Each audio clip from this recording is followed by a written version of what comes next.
8, 7, 6, 5, 4, 3, 2, 1.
There we go. Let's fucking go. I'm totally disorganized today, but it's good to see everyone. It's good to see all one person because I'm one watching and the wifey is another. So, anyways, we got a few more people coming in. I think Vox is going to join us.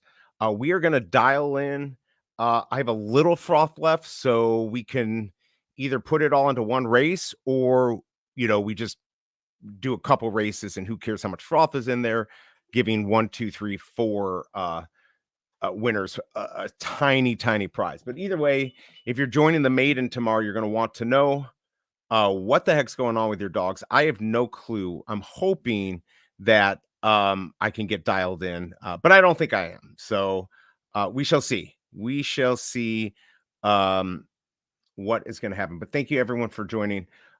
Give me a few seconds here. I'm going to tweet this out so we can get a few more people from Muzz to come here. I don't expect any of the VV people to hang out here because this would be boring. But if you're interested in joining, let me know in chat.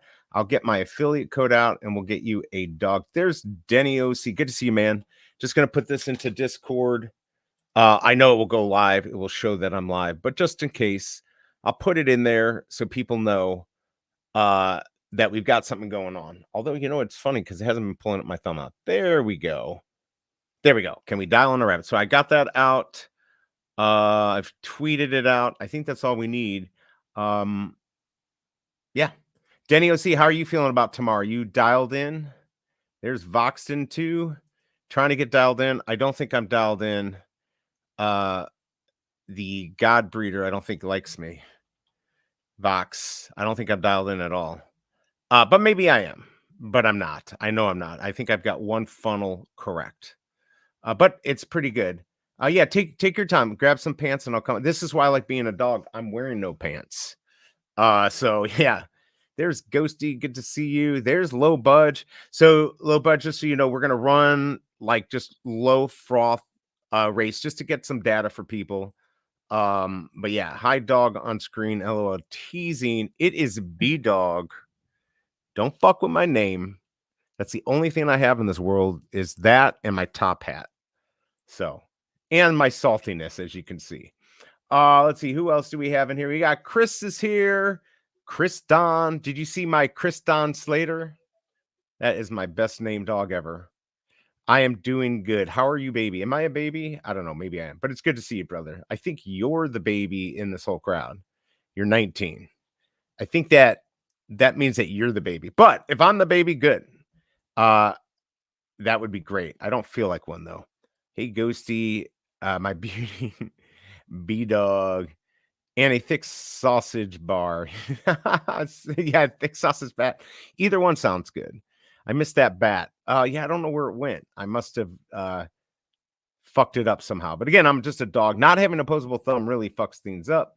There's Henry. Hey. By the way, good job. I saw you. You're kicking some butt in the last race. You were in the finals. So whatever you're doing well.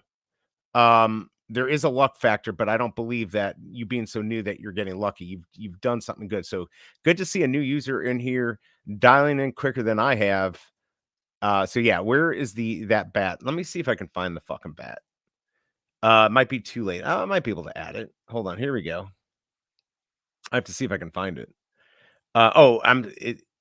this program, it is. Oh, you know what the problem is I'm gonna have to adjust it. How about this? You like this better? Oh no, that's a hat. That won't work. It was an axe hat. I'm like, oh, that would be cool. I've got holdables. I've got a baseball bat. Let's see if this works. Let's see if it will let me. Where the hell is the bat? All right, we'll see if it comes in. It's not showing up. Hold on a second here. There it is. There's my bat. I bet you didn't know that I had such a big bat. But I do. Let's see. Let's save that to my avatar. We'll save as new. I don't even know what that does. There you go. I've got a big bat, as you can tell. That looks ridiculous, but I love it. I love it. All right, so let me minimize this because shit is too big on the screen here. Okay, so what are we doing, everyone? What the? Yes, what the fuck?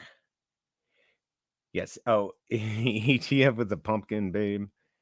Oh, wait, the pumpkin, see, the layers aren't right. That's the problem. That damn pumpkin. The pumpkin was supposed to be in the background, but because of the layers.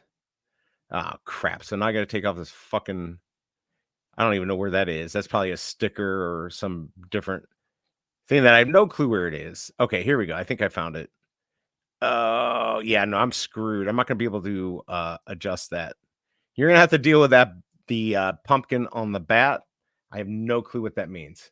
But anyways, good. Yeah, definitely Hanslo, Henry, good to see you do that. I think it's trying to study the data and trying things out. That's what you have to do.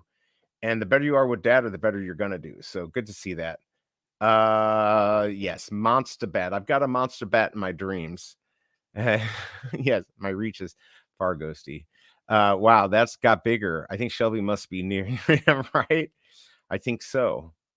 And obviously I'm blowing out pumpkins. So I'm telling you, I got a huge bat right there. How's that look? Now you don't even know. Well, it's still, I guess if I go back, you got to kind of see that I'm holding it. All right. So here we are face to face in the silver spoons. But anyways, we've got a special guest today, someone who actually knows what he's fucking doing. It's not me. I'm going to wait until he gets on. Maybe Vox doesn't want to have his face on. I don't know. Let me know, Vox, when you're ready to come on. Let's see. He's happy to see someone. That's for sure. He is happy to see somebody. I'm happy to see everyone here because I have nothing better to do on a Sunday but play a race for a race that's happening tonight. What, at 3 a.m. or tomorrow that I have no fucking chance of winning. That to me sounds wonderful. But we're going to do some data diving here. Let me share my screen real quick. Let me get this fucking thing up that I have here. Here we go. Let's get this up. There we go. It's nice. And there we go. There we go. I'm learning how to stream. Not very good. Again, not having an opposable thumb makes it really hard. But anyways, he is here, the one and only Boston. How you doing? Howdy, howdy. How's it going, brother? It is going well. It's going well. How are you doing? I'm doing all right. Doing all right. Just kind of getting the day started. We slept in kind of late and had a little snuggle sesh before we crawled out of bed. So nice. I like that. Those are the best. Yeah, I get it. For me, I slept into 9:30 because there was a VV drop. I didn't go for it, but I went to go snipe some stuff and nobody bought it, so there's nothing to snipe. So Big A's going to listen to us while he cuts his grass. That will be fun. I'll let you know when we're going to go live with the race, and we'll get it. Let's see. Yes, ahoy, ahoy.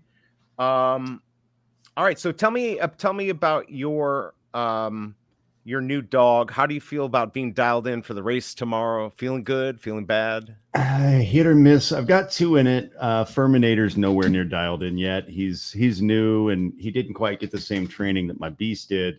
But Spook I've been working on. There's a couple funnels. I'm still getting some dialing in issues because it's like I'm getting good race records but bad times, and I haven't figured out his full-on preference yet because he's just getting wins across the board, a good time here, a bad time there. Right. Finally hit on marathons on one, but I haven't ran enough marathons to see if that's going to be a full hit. I have not ran any God rolls because I can't for the life of me figure out his preferences. I've ran him unrabbited and rabbited. He's running well muddy, wet, and soft. He's running well sunny, rainy, and snowy. So I'm kind of at a loss right now, just trying to gather data and see what I can get figured out. And if I get my sprints balanced a little bit, I just switched over to oranges. They're performing, but I don't have any time adjustments that show that it's a hit. But I don't want to move off too soon because I've had places of the 4 races I've ran on sprints and switched to oranges. He's placed 3 out of those 4 times. So it's hard when you get a well-bred, well-trained hound. That's the hardest hounds to find your rabbit data on. Oh, I'm because sure. you'll get false positives because you'll be 2 seconds off the world fastest time, but that's just because your dog is naturally that good. And when you do finally land your rabbit, you're going to be getting like 0.5 to 0.7 off the world fastest times. Right. And That's what your margin. That's what you're trying to go for. Because I know the Cobra, she's getting frustrated with her Vici. I'm like, just wait until you dial in. Don't worry about tomorrow. We've entered it. We're still new to this. So, and by the way, David, I don't do accent marks, so we'll just call you David. Good to see you here. We will be running a race or 2, but I get it. Like, and I was just talking to the Cobra about, with my Bolt or any dog, if you think you've dialed into your preferences, and you think you've got it, and then you only start running those preferences and you do it too early, it's a self-fulfilling prophecy, right? Like you're gonna only get your wins on that. And I think that's my biggest problem is that my Bolt went right to like group 2. You have a monster hound, and Ghosty and I are starting a campaign. I don't know how many people are going to rally or just tell us we're stupid, but I've labeled it the Make G3s Great Again campaign. Group 3s were popping when we first got here, and after they started adjusting all the class points and everything, Group 2s, thank you, baby. Group 2s are really the only hope you have if you got a rare plus hound that you plan on ever training and running trained. And the unfortunate thing is there's nobody running raws anymore. Running even raw group 3s, people are like, okay, I got a hound worth training. I'm going to go ahead and train it and then run it in group 3s for about 17 minutes until it gets 70 class points and moves on to group 2 to start racing for relevance. People aren't even hunting group 1 trials, but they're at 300 class points just trying to test their hounds. I feel that group 3s need to either go back to the balanced rate of you need 200 class points in order to move up or whatever that was to get to group 2 from group 3, or 180 class points. That needs to be the case, or they need to make group 3s the group 4 of raw rare plus hounds. So rare, very rare, and extremely rares that are still untrained would be eligible for group 3 or 2. And group 3 would be where they could race before they're trained. And then they're stuck in group 2s anyway. Cause one sit and go and you're in group 2. Right, exactly. So that's right. That's what happened to me. I went right to group 2 and didn't want to do that. By the way, everyone, if you don't mind, I'm just going here. Let me pull this up real quick. We should help each other here. And I saw Ghosty in one of these. Let's get these filled up for each other. I'm doing, in fact, my group 4s are off now, but I will, if somebody needs me to join, I will join. I've been running my Get 'em In and my Kriston Slater. So my Astro Van Martin and my Kriston. I've been just running, like you said, just running them without rabbits. And now they're in group 3. Yep. So, but let's get these filled. I'm just going to go. I hate just filling these when I'm not on preference, but I want people to get data. So I'm just going to go get what I have best to do. So snow hard, I'm going to go look, what do I've got? I'm just going to do snow wet because I know I don't care. This is dog, I'll dial in later. Get those in. So if you guys go in and you need some races, let's get these filled too while I get the other race set up. And Voxen, I don't know if you want to, I don't want to do this, but if anyone's interested in opening packs, and Vox, if you want to do some packs, I can bring up your screen and you can just do it from your channel. I don't know if you even want to do that. But if anyone's interested, Vox, if you want to do that, that's fine with me. So sure. Yeah. If anybody wants any rips or needs some hounds, even if I'm not online and people want to rip from hounds, always just DM. I don't really upload my stuff to the Breeders' Den. I don't like moving my NFTs off of the wallet just because in the world of crypto, accidents happen. And when with NFTs versus crypto, I mean, the 700 Matic drain that we had, it was 700 Matic, which was a heavy loss, but Matic is replaceable. It's earnable. NFTs right, exactly. That's exactly right.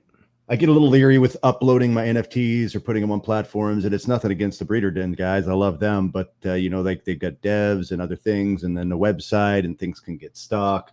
I don't think that there's much risk at loss, but I like to have access to my NFTs. So like I'll move them to people to use for here and there for, you know, a small window, but you know, that's just for like a little brief period. So I don't put my stuff up on the Breeder's Den, but it is up for breedability. If anybody wanted to rip from our doggos, if people wanted to hunt brindles, Steven's an amazing hunter for that, you know, in that short window of ripping about 20 packs from him on the spotty day, he ended up producing a very rare Ichthys and an extremely rare Spartak brindle in the same day, you know. So like whatever you're hunting, if I got a breeder and you want to hit it, just DM me and I'll get back to you as soon as possible. And we'll always open breeding on my breeders. I acquired them pretty much there. I mean, not that you're there 24 hours like the Breeder's Den, but definitely I'm sure you would not have an issue getting a hold of Vox if you want to do that, because I'll probably only be doing pack openings maybe once a week, and I'll probably just be running one good big deal for one person or two people, and then I'll probably be done. I don't really have, like, obviously the spotty, I had that Kevin, but I don't really have any good breeders right now. And I know Big A will come on sometimes and let me have dogs, so I might do that every once in a while. But if you guys are looking for a dog, Voxton and Ghosty, good place to go. Plus it helps support them, and they have great data, so they'll help you out when you win something big too. Absolutely. Yeah, I'll give you some more info than you'd like when you pull a solid match from you. There's never too much info. Let's see. But having to do that tanks form gives you skewed data. It's super frustrating to learn a dog when you have to lose a race to learn a dog, but you have to. And that's why when you said the other day, because I had not done that, get your new dog and just don't even run it with rabbit. Get your preference set up. And I remember Aller saying this the other day with me, and I kind of agree. I probably should have done it. And Big A and I were like, no, we want to train our fucking dogs. But it might be better if you get a good dog to do that first. You know, run it without any rabbits. Try to get its preference. Run in all the different things. Don't pretend like you know what your preference is. Because until you, is there a number, Vox, that would be like, okay, I ran it 50 times in all the different conditions. Is there something that, like, on average is a good number you should be shooting for before you start worrying about rabbits? I would say if you've got 50 races across every surface and you have one surface that is 20% higher than the other surfaces, that's a pretty good indication of your primary condition, unless you've just ran on, you know, all the same weather across the board. But, you know, I try to spread it out early on to get the biggest mix between those conditions so that I can see about a 20% gap. If I can see a 20% gap in the win or place ratio on one distance or one weather condition over the others, I lean a little bit more into that one, and I'll kind of test that one with different variables to see if that squeezes my times up closer to those world fastest times. And then I try, it's hard to have a baseline for how much each condition affects the overall peak performance, because I've got, you know, dogs that have ran on a wet track and they're 1.2 seconds off the world fastest on that wet track. I have other dogs that are wet runners, but their fastest times are sunny hard when they finally hit a perfect RNG sunny hard.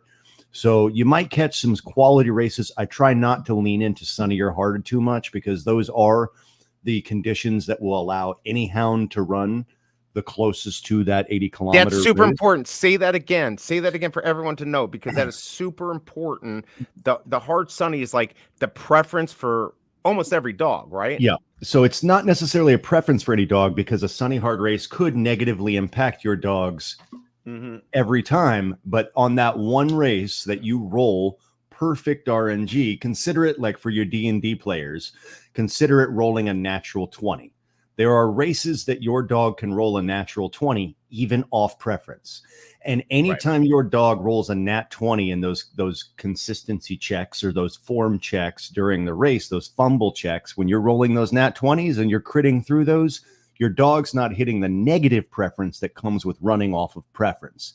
And sunny hard nat 20 racing will always give your dogs their best times ever, because those are the two conditions that will allow for optimal run speeds. For that. Yeah. So, okay, just real quick, by the way, because I want to ask Henry, where are you in Asia, if you don't mind asking? Just because I believe he's in my Thailand. business, he's in, oh, you're kidding me. So my business partner's in China, but he has a place in Thailand, and the Cobra and I, we've been invited to go there. We just haven't had the time, a lot of things going on. We're hoping to get out to Thailand. He's got this beautiful place with one of those, what is that, zero whatever pool? It's like, it's the top floor. It's fucking amazing. Like, we're ready to go tomorrow. We just have to find the time. Too much shit going on. We got real life, but can't wait to get out there. So yeah, I did not realize he was in Thailand. How cool. Yeah. Oh, Bangkok. There you go.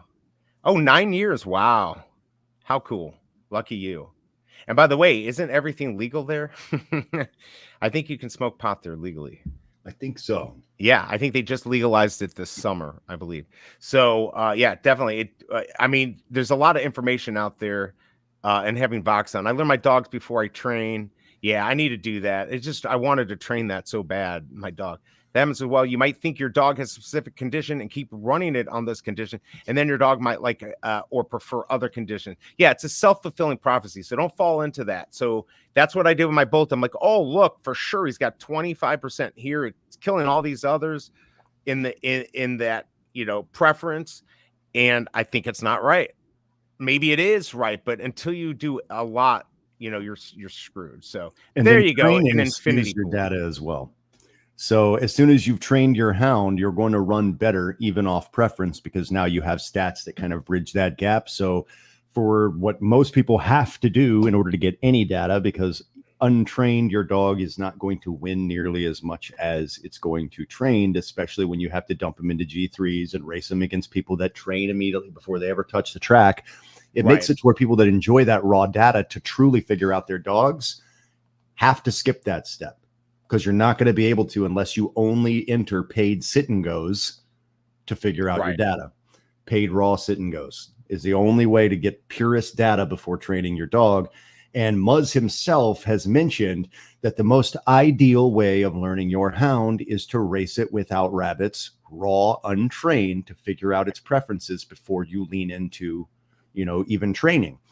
And, you know, things like that, everybody assumes, you know, at the surface level. So one of the biggest mistakes people make in the muzzle run space is assuming that they're going to get every bit of information that they need from just reading the white paper. The white paper is just a handful of blurbs. And Tom himself has said, hey, we have had some very complex coding that went into the way that these racers are bred, the way that their stats translate.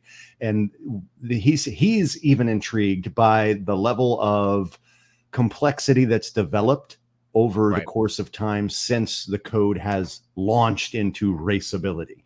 And he said that raw is the way to get the most accurate data before leaning into training. And then people will just be like, okay, well, what I see is all there is. And they'll even straight up rebut things that I try to suggest or say, like, well, that's not how it is. And they do a lot of what Christians do, and that is quote the Bible for their convenience. They'll find a blurb in the white paper and throw that out there. I'm like, yeah, but here's the thing. That covers one half of the bases. Like, they'll be like, you know, it says in the white paper that, you know, there's only one rabbit for each funnel. So you wouldn't have more than one rabbit per distance in the same funnel. It never specifically says you will not have more than one rabbit for different distances as ideal. It just says you can have more than one rabbit that benefits one funnel. But it's never been confirmed that if both blue and red are good at a sprint, that blue may be better for 200 and 300, while red is your primary rabbit for 250. And everybody's just taking the one blurb in the white paper that a rabbit is a rabbit is a rabbit. And as soon as you find your rabbit for that funnel, you're good with either one. And okay, wait. I think you just said something. I don't want to interrupt you, but you just said something super important. So what I'm hearing is that you may have two rabbits for that funnel. You can have more than one rabbit for one funnel. Are you telling me, but one of those rabbits could be better at a distance. So maybe we should be, if blue and red are good, and blue's good at 200 and 300, and it's better. Do you just put blue in those and then the red in the other one? I haven't gone that far down yet. I have hounds that I did mix, and I know that I've found 2 rabbits that do work in the same funnel. So I can't confirm for sure yet. It hasn't really balanced out, but I have found multiple rabbit funnels. But I also have, certain distances within a funnel that feel like they don't have a rabbit at all. But I also feel like that could be one of those dual funnel configurations where there is just 2 rabbits for that funnel. And one of those 2 rabbits is better at one distance or 2 distances, and the other one is better at the opposite. Because I have feel like seen, a 60%, 60%, 17%. Exactly. So that fucks with me, because then I'm like, well, maybe that's not right, but maybe the God breeders can say it is right. And so I don't know, but real quick. So Shelby Cobras, I think this is the mirror on the wall. This fucking thing has an 850 negative 1 point, within 1.7. Like, I've never seen that. Have you seen better than that on an 850? Is there people getting under 1 there to are, the world record? Van Dam actually set the 850 world record before it was beat, and he pulled Van Dam live. That's that purebred Hickman. And I don't even think I think he hit 98 on the Indo, or he might. No, he got the Hundo. He got the Hundo speed, Hundo Indo. He might have got the triple Hundo. I forget about acceleration, but he didn't roll the con, I don't think. By the way, just real quick, everyone, if you see that, if you're able to go onto the races and start filling G2s, G4s, G3s, if you need the information, even if you don't, you're going to help people, because if we don't get these filled, nobody's going to get any training. Even if you just want to get your preference and you don't, your rabbit, just throw them in. I'm just going to try to throw stuff in. And let's get these filled for all of us if you can. But yes, okay. So what is that hit? How close is that to the world record on that 850? Because I saw that 850 and I'm like, holy crap, that's fucking insane. You're never going to recreate that. And that wasn't boosted. That was not a boosted. Yeah. And those non-boosted times you could lean into and really run more and see. So like currently that Hickman is 0.19 off the world fastest 850. Oh, wow. With the best race of 47.79, and then his 800 is a 47.28, which is 3 seconds off. Oh my! And then his 750 is 2 seconds off. Still solid spreads for a marathon, but his 850s are leaps and bounds better than his other marathon distances. Right, that's insane. He currently holds the world fastest time on the 450 mid, and he's 0.03 off the world fastest time in 200 meter. And 0.38 off the world fastest time in the 250, and 0.54 off the fastest time in the 300, 0.75 off the world fastest 500, 1.24 off the 550. But this is a purebred Hickman. So this is where you have to account for more than just the quality of the racer, but the caliber of the breeding, the training, and the configuration. And when you hit on all of those, a properly bred hound that gets the best bloodline intangibles, with the proper rabbits and high-end training, you're going to see a lot of this balance out over time. This is a dog with 1,122 races. So he didn't hit on the world fastest the first time he ran an 850, but on average, he runs 54 seconds or 53.43 seconds faster than the average marathon 850. Yeah, because I saw that's crazy. So this put him up Porter. It's got a 0.4 on the 200, which is not bad, but obviously there's people that are making this, that are actually making the world record. So, but would you say that this is dialed in? Dialed in. Definitely dialed in. Yeah. If you have 1.5 or less on the 300 meter and 1.2-ish on the 200 meter, that's a lock. You either have a natural sprint runner or you've hit the right rabbits. But I always look at 2 distances to have those tight configurations based on my hound's potential. Okay. And I figured that out based on my bloodline calculations, how well it was trained. And then I have to look at those preferences as well, because if you're not getting good numbers, it could just be the wrong races. And until you know what those are, you're not going to know for sure if you're hitting. So you said 1.5 or less on the 300. What was the other one? 250? Or it doesn't matter. On the I usually use the shortest and the furthest. So if I can get like within 1.5 seconds of the 200, okay, and like 1.8-ish on the 300, that's a lock, And even if you're like in the low 2s on the 300 side, because if you have a low endurance hound, endurance will start to come into play at the end of that 300 race where it's not as important at a 200. Consistency and form are going to come into play more because each time you hit one of those splits, and this isn't in the white paper, this is based on just watching a shitload of races. And Muzz has never rebuted this. Some players say, I don't know, but every single split, there's a check against your hound. So the race is generated with Dungeon Master difficulty checks at each split.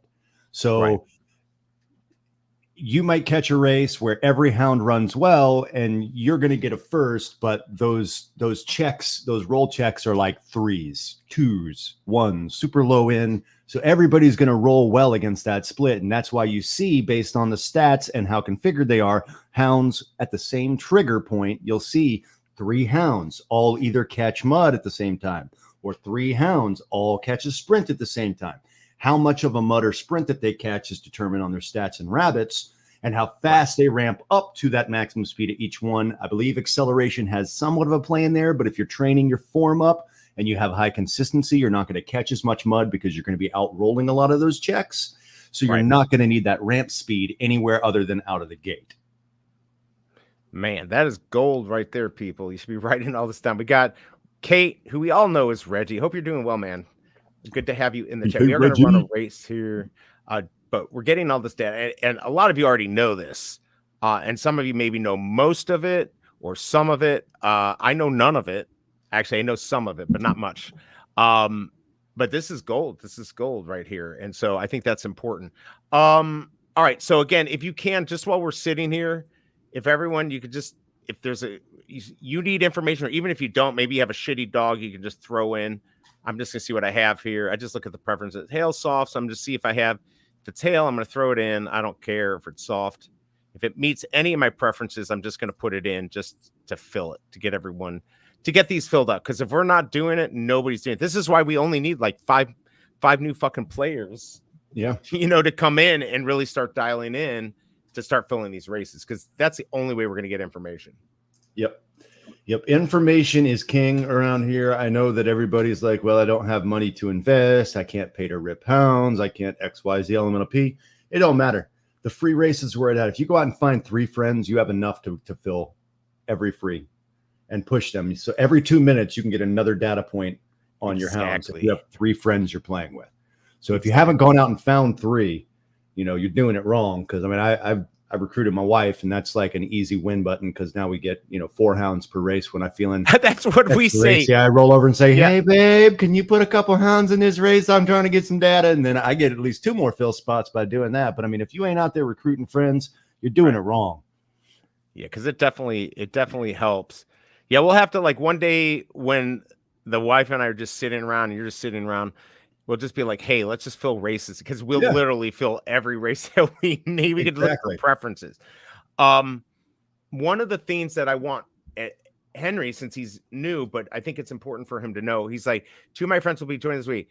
Sweet. You have to do it under my affiliate code, though, because he came in. But then I feel bad because, like, Vox deserves it too. So maybe one to him, one to me.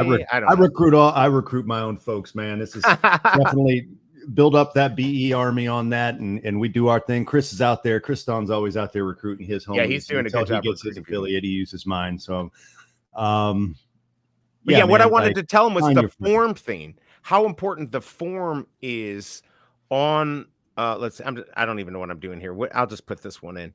I didn't even look, but the form, like, this is something I kind of knew, but like, so if you look at your dogs, I'll pull this one up here. All right, this one has shitty form. Right here, I'm a 50 form, which is where everyone is, right? That's where you start, basically. You can't go below that. You need, in order to win, this has to be at 100 on a major race, right? Like, or you're not. Well, it doesn't have to. You could. I've won with 50 form before, but you're leaving more up to the game of chance. You're turning it into a little bit more of a slot machine than is out of your control. And if I'm putting money up to race in these big races for big prizes, I want as many factors that are in my control to be controlled. Form is one of those ones that you can personally control, either financially by investing training points by way of boosting, because you could buy your way up to 100 form, or you can learn your hounds, race on condition, and for every first place you get, it increases by 5. If you lose, it goes down by 5, so you have to be smart about your moves. But when you're testing your hounds, if you're testing with 50 form and you're like, well, I don't understand, this blue rabbit runs well sometimes, it runs terrible others. If you have a low consistency dog and your form is at 50, you're never going to get accurate data. So there's no reason leaning heavy into learning your hounds at 50 form. It's finding those points to lean into, knowing that, okay, if I catch a good form race where my checks ran well and I ran 2 seconds off of world fastest, that's worth continuing to lean into, and not getting discouraged and moving on when you have one like, well, it worked for 2 races in a row. I had a first and a third, and then I ran this other race that should have been the right preferences, and I got an 8, so I'm going to go ahead and just change my rabbit. Look at your form first, because if your form was at 50, you're going to catch low RNGs on those roll checks, and unless you get easy races, you're not going to get accurate data. Right, totally. By the way, Reggie, guys, and Vox, you brought in Reggie, right? I did. Yep. Reggie's one of my referrals. Reggie's one of his referrals, and Reggie is really fucking dialed in. And he's got a lot of dogs, and I can tell you, he's got some deals out there. So if you don't have him on DM, go to the Discord, go to the Muzz Discord and reach out to him. Because if you don't like chance, if you don't want chance and you want to know what you have, he's got some good hounds at good prices. That, you know, yes, it's not going to be 15 Matic for a decent dog, but he's dialed them in a tad bit, so you'll have some information. You'll know their stats. You know, again, it's important to have things, you know, speed 99 or 100, endurance 99 or 100. Sometimes a 98 will do well, especially if you have a higher consistency and acceleration. But anyways, check him out. If you don't know, just go to Discord and then DM him or try to friend him. Because he's some stuff. Isn't he going to do a big sales clearance? We did a live one last night. He came over, we hung out, we sold a few, but I mean, there's always more. We're trying to. He's got a pretty large event. He's trying to save up some money towards. So he has some monster hounds. Reggie, I onboarded back in December. He's one of the people that doesn't think I'm crazy. He actually buys into a lot of my theories, and of everybody that I've onboarded, he's probably the one I've had the most deep dive talks with, you know, given all my different theories. I don't hoard data. I don't have trade secrets. I'm an open book, and he picks my brain a lot. He's a winning kennel, 2,000, 3,000 Matic, I think, so far since December. Wow. He's got monster configured hounds. He asked my advice on them, on testing stuff. So he's got some very well-trained hounds. He's not going to clear the rabbit data. He's asked for bloodline, you know, information. He's pulled a lot from my breeders or other breeders to hunt for certain combinations. So when you buy from Reggie, it's the same as buying from me. You know, you've got somebody who has taken the time to learn their dogs well and find good matches that are going to win for the people racing them. He's just got a lot of dogs that he's got racing, so he's got some extra inventory right now. And anybody that's looking for a race-ready hound to start getting on the track and being competitive, I consider it like buying a Whippet. Whippets are set it and forget it. It's about bloodlines, training, and form. So if you're looking for something race-ready, you're not going to have to go into learning first. Reggie's got some amazing options. Yeah, and the thing is that I know some people are like, well, why would they get rid of a good dog? It's not. The reason why is like Reggie just likes to, you know, he more buys this stuff, right? But like maybe he opened some packs for something and he got a bunch of stuff, or he found a dog that works better for what he wants to do. So people do get rid of good dogs, probably hate it when you dial in and start beating them, but they just, maybe they've had a harder time dialing in and they're like, fuck this, I'm moving on. Because they couldn't dial in, but you might be able to. There's a whole bunch of reasons why people get rid of dogs. Sometimes it's just not a good dog. But Reggie, I know Vox, I know a bunch of other people. I've bought dogs before, and sometimes they're just doing it to be nice because they want people to have good dogs to actually race, so they don't fucking leave. And this is a good question: does second and third place get 5 Form 2 or only first place? So first gets 5, second gets 3, and third gets 2. I'm not 100% if fourth gets 1. I don't track my fourth place form gains or not. And then you start to lose form 5th, 6th, 7th, and 8th. 7th and 8th, I believe, both lose 5. So 5, 3, 2, 0, -2, -2, -5, -5. Thank you, baby. Nice. But yeah, 5, 3, 2. So those podium placements are what you want to hunt for form farming. But any podium does increase your form, and a fourth doesn't lose you any. Perfect. All right, so I'm trying to think. There you go. Ghosty's got it there. +5, +3, +2. We're talking about form. So if you're in a race and you hit the podium, you're going to get your form's going to go up. But if you hit those last 2 places, go down 5, and trust me, I've gone from like 85 down to 50. But I'm not going to care, even like for tomorrow's race, which sucks. If I got to get the data, like I think I did it wrong. I think I should have started with no rabbits. And now I kind of have to work backwards, and it's confusing. So, and there's only so much time, which is why me running a race and everyone trying to help everyone fill these out is important. So if you're just sitting here and you can throw a rabbit in to close one of these races, we would all appreciate it. Didn't I already do this? I'm just going to fucking throw something in. Yeah, we'll just throw this one in. I have dogs that I should be dialing into that I've had for a while. They're not great, but they'd be great for like a certain distance. And I'm not doing it. Like I'm not racing them in just like distance these paid races, which I should be. I think a lot of people buy dogs with the intention of putting them in sit and goes in tournaments. So that's what they shoot for.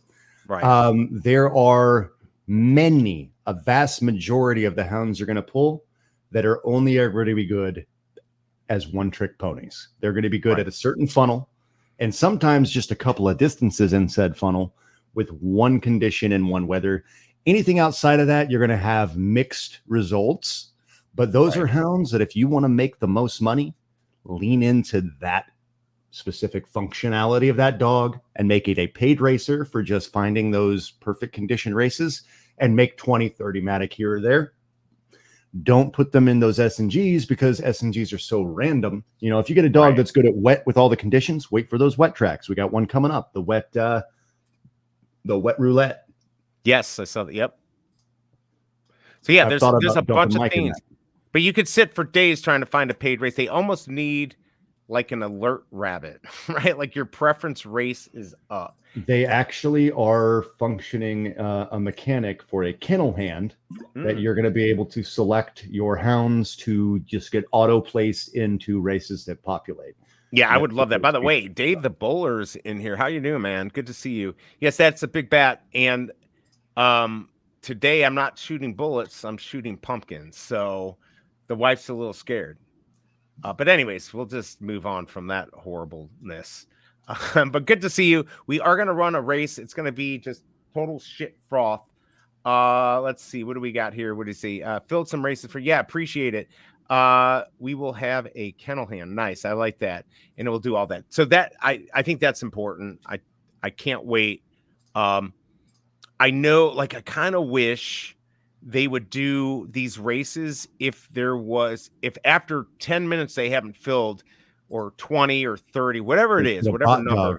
Yeah. Bot dog it. Exactly. Yep. I like those ideas, but at the end of the day, my stance on that is we need to stop adding convenience that allow people to do more with less people and start motivating people to get out and find people to fucking join the ecosystem.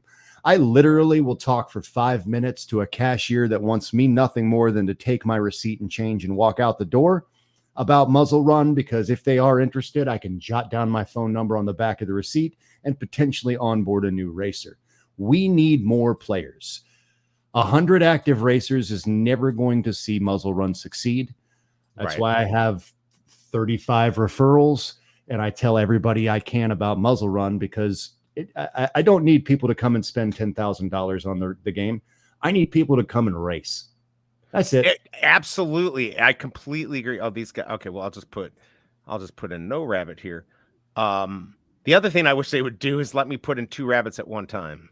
I mean, two dogs at one time. I could just like click them. It's not like on a The SNG, but like, multi-select. We've got it on the burn yeah, breeder. We've got it on the burn tourneys. Why can right. we enter up to 8 hounds or 10 hounds into a burn tourney at once, but we can't enter 2 in a 2-entry Into a two, right? race? Exactly. And that would But solve a lot of the issues with these 3 hounds getting in a 2 max race too. what if they did this? What if they had, and I hate to exclude old players, but what if they had something like they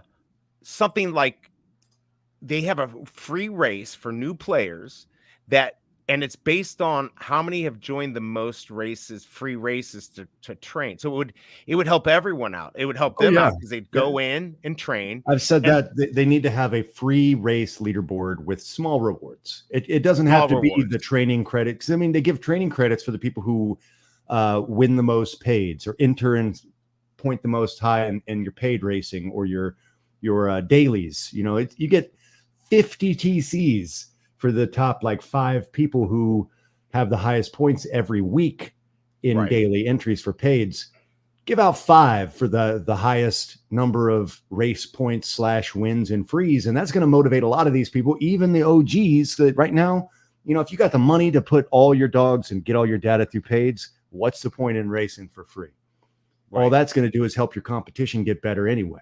Right, exactly. You know? But we need the new people to sit in here, like Denny OC and Watmamis and even like the Cobra and I mean, we'll sometimes just sit in here and just, what is this here preference? Hail wet. Okay, perfect. Look at this. We'll just do, we'll put this guy in. But yeah, I mean, that's what we need. Cause we're like, I know everyone wants to learn this and not give up any trade secrets. I mean, that's the best thing about you, Fox. And everyone's been helpful, but like, you've got a lot of information that, like, if you didn't tell people, you could definitely benefit from it. And I thought about that. And early on, I was going to build a paywall and have like a subscription service, like 5 Matic a month for all of my bloodline info and all that. But at the end of the day, like half the community buys into the shit I say and the other half thinks I'm a fucking nut job. I would rather the people that actually buy in and listen to my data as relevant to just be able to benefit from it without having to buy it. And then, hey, if it all tracks, then cool. They're going to end up translating to being winning on the track. And the people that think I'm crazy are going to wonder, you know, why I'm so quote unquote lucky. Right. By the way, just Reggie, I'm going to run either 1 or 2. They're not going to be huge froth wins because I only think I've got like 800 froth, but we got to decide, would we rather have some more racing information or do you guys actually want to win to pay back your rabbits? I don't give a fuck. I'll just do it. But here's what's important. I agree. Henry's saying the problem might be that people think all the information is overwhelming, and it is. So you kind of have to dumb it down a lot, which is why, like, when I was bringing people in, I know Vox does it, doing my best of the worst and letting everyone join, giving everyone a chance. But I do know, because I just kind of had, I don't want to say I had a conversation, but I texted with Tom. I know they are looking into how to do a better way of onboarding people. And this is recently. So I know they're looking at a way to kind of, you know, separate new players from old players so they can dial in. Not that you'll get babied the whole way, but just so you'll get interested enough. Not everyone's going to continue. But I can tell you, if you're not winning or feeling like you're learning something, you're going to say, fuck it and move on. And that's what we can't have. Getting one person into it's so hard to get one person to join this. If you got to keep them, right? You got to do what you can to keep that person. Because if they leave, you spent so much to get that one person, you've got to make it so that person feels good about being involved in the game. And I'll shut up.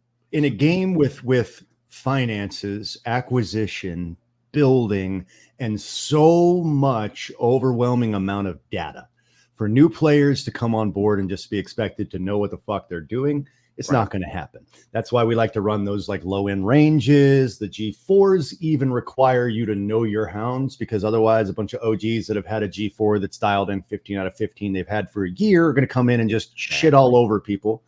You know, Muzz, when I first got here, he ran a G4 for 500 Matic and it was fun. I got like 27th in it or something, but it was fun, you know, but all the OGs were like, cool, free sit and go for 500 Matic. Let me put all my monsters in here because I want to win that money. And I can't slight them for that because everybody wants to acquire more, to build more, and they reinvest, etc. Sure. So, I mean, they're making smart plays in doing that, but it's also discouraging the people from ever even seeing the potential, because with crypto, with NFTs, that first conversation is hard enough to get through that wall of, this feels like a scam. Oh, why are you even telling me about this if you're making so much money? That seems stupid of you, because I want more players, but like, and then I'm like, I get them to finally pull the trigger to race, and then they get like 75th in the S&G, and then they just never race that dog again. And that's a dog that I pulled, somewhat configured, gifted them, whatever, that now is just going to rot away in a kennel because they don't want to play. They need to have a rookie system. I would like to see the affiliate system more robust, to where players that I refer, I can actually go, and if I want to, I can enter their hounds for them. If I'm going to be racing in races, I could throw their hounds in a race. You know what? Have like an affiliate tab, to where anybody I affiliate, if I want to help them test, they can check off on a hound that says, allow my affiliate referrer to help me with my hounds. And they tick that box, and now it shows up in my list of hounds when I'm entering frees or paids. I can pay to enter their hound in a paid if I want to, and help them out. Like, hey, I really feel like this hound's going to do well in this, so I went in and threw it in this hard track S&G for you. Maybe it'll produce. And then we've discussed, we would love to see business cards or a QR code on the merch that's linked to our affiliate code, and also does like these little bonus like starter packs that Tom's doing. He's coming up with this idea for like 10 rabbits and maybe a free hound. Instead of making that an airdrop random dog, allow that QR code to pull from one of our breeders. We've acquired 20 plus breeders and gone out of our way to structure some amazing bloodline breeders. And if we're going to be giving people a free hound, I would love nothing more than to help show my hounds, my breeders' potential, and give them these quality rips from my Michael or our Trinity or our Rose. And we can select, okay, you scan this QR code, and you're going to get to pick from our list of 23 breeders for your first hound. And then it'll give you this random one. We can help you. If you check this little box, I can help you enter races and get some data points and help you out with how to configure it. I like to help people when they come on board so that they stay around and keep racing. A lot of other people are like, cool, a referral. You're going to make me a little bit of money. Get to it, bud. Oh, you're losing. Invest more. Yeah. I'd rather people learn more, invest in the data. That's the thing. I think if I can give a suggestion, like I definitely got frustrated because I was given some dogs and I didn't spend enough time in them. So I'm like, all right, I'm going to go buy some good dogs. And I did. I bought some good dogs. The Cobra and I did. And then we decided to open some packs and we're like, holy shit, we got some really, really good dogs. We shouldn't have bought those other dogs. And now we're overwhelmed because of the spotty, all the spotties we bought. I would say get a couple good hounds and put some time. If you don't have the money, get a good hound, dial into it and start playing with it and come up with a plan. Don't spend more than you can afford. Don't look for that get rich quick scheme. Dial into your dogs, come on to streams, play these free races when you can, and dial in. Sit there and dial in. It can be tedious and it can be frustrating, but don't give up, because listening to Vox, and like I said, you get your new dog and you don't run with any rabbits. Now you're learning preferences, like track preferences and weather and distance. Learn that and then move on.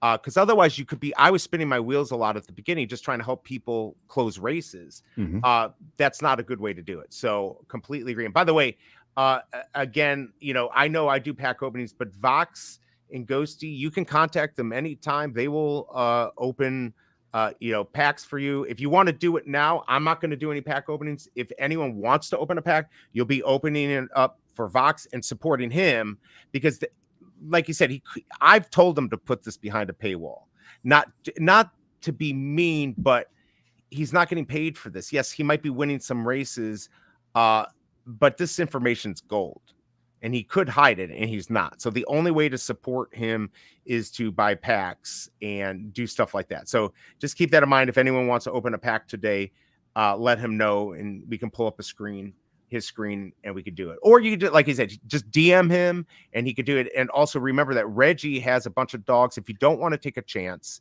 because you're never guaranteed to get anything great from a dog, he has dogs that are all ready to go. So keep that in mind. So yes, absolutely. There we go. So yeah, I have like 5 right now. I should be tracking. It's a lot. It does get overwhelming. He said, my mom focus is one dog, Brewster. I have that pulled from me in your stream. Yeah, I mean, that's the thing. Just you could do that. My dad wants to get involved, so I'm going to send him some dogs.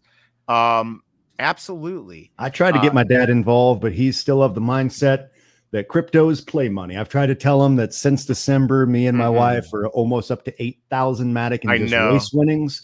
We've almost doubled that in our acquisitions and breed windows. So we've earned around 7,000 Matic in like earnings from breeding rips or moving hounds.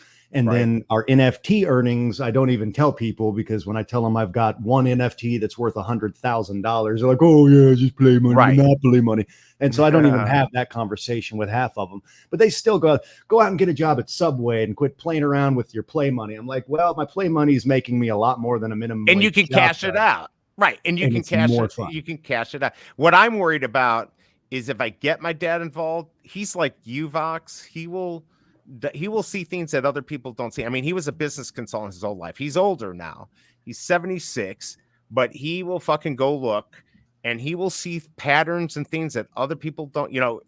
He decided not to go to MIT. He went to Purdue because they had a better football team at the time, but he was MIT eligible, but it's a very smart guy. I don't know what happened. This apple fell far from the fucking tree, but he's a fucking genius. So I'm kind of afraid to bring him in because he might kick my ass if he actually gets interested. All our asses. But the thing is you can't get family members in for no money. Like you can give them a dog and give them a few pennies of Matic and let them go. And if they get interested, great. But I'm not saying, get friends. You could do that. You don't have to get them to pay any money. Get them involved. If they like it, they'll start spending their own money.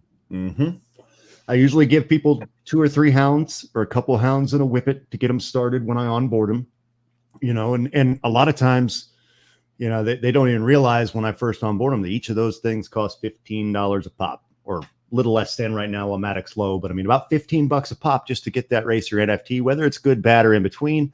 I'm going to build races where it's going to be competitive.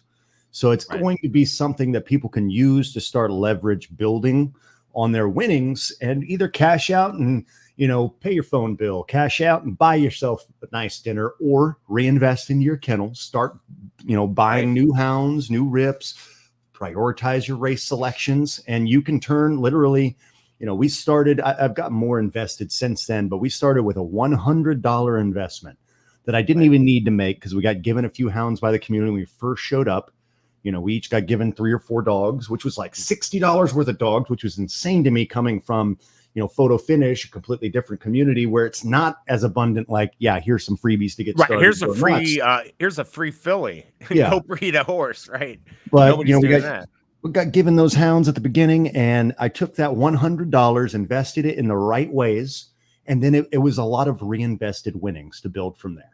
And most of our winnings for the first probably 4,000-ish Matic was at that $100 initial investment that I didn't even need to make. I just wanted to speed up my kind of building process. Sure. So I try to explain that to people is you don't have to spend a fortune to get the ball rolling. It just may take a little more time. So don't feel like you have to come in and wail to make a splash. You can make a little splash that turns into a massive wave if you do it the right way. Yeah, just you're gonna get frustrated. Just know that. Just if you are getting frustrated, walk away, come back the next day, and just start it again, because it's gonna be basically throwing dogs in these free races like I'm doing right now, and it's gonna take a lot of information. Some people get lucky. Yes, some people have God breeders and workout breeders, which makes it easier. But I even guarantee in that situation, it doesn't just come right away. For most people, and if it does, it's almost pure luck if you were to like dial in right away.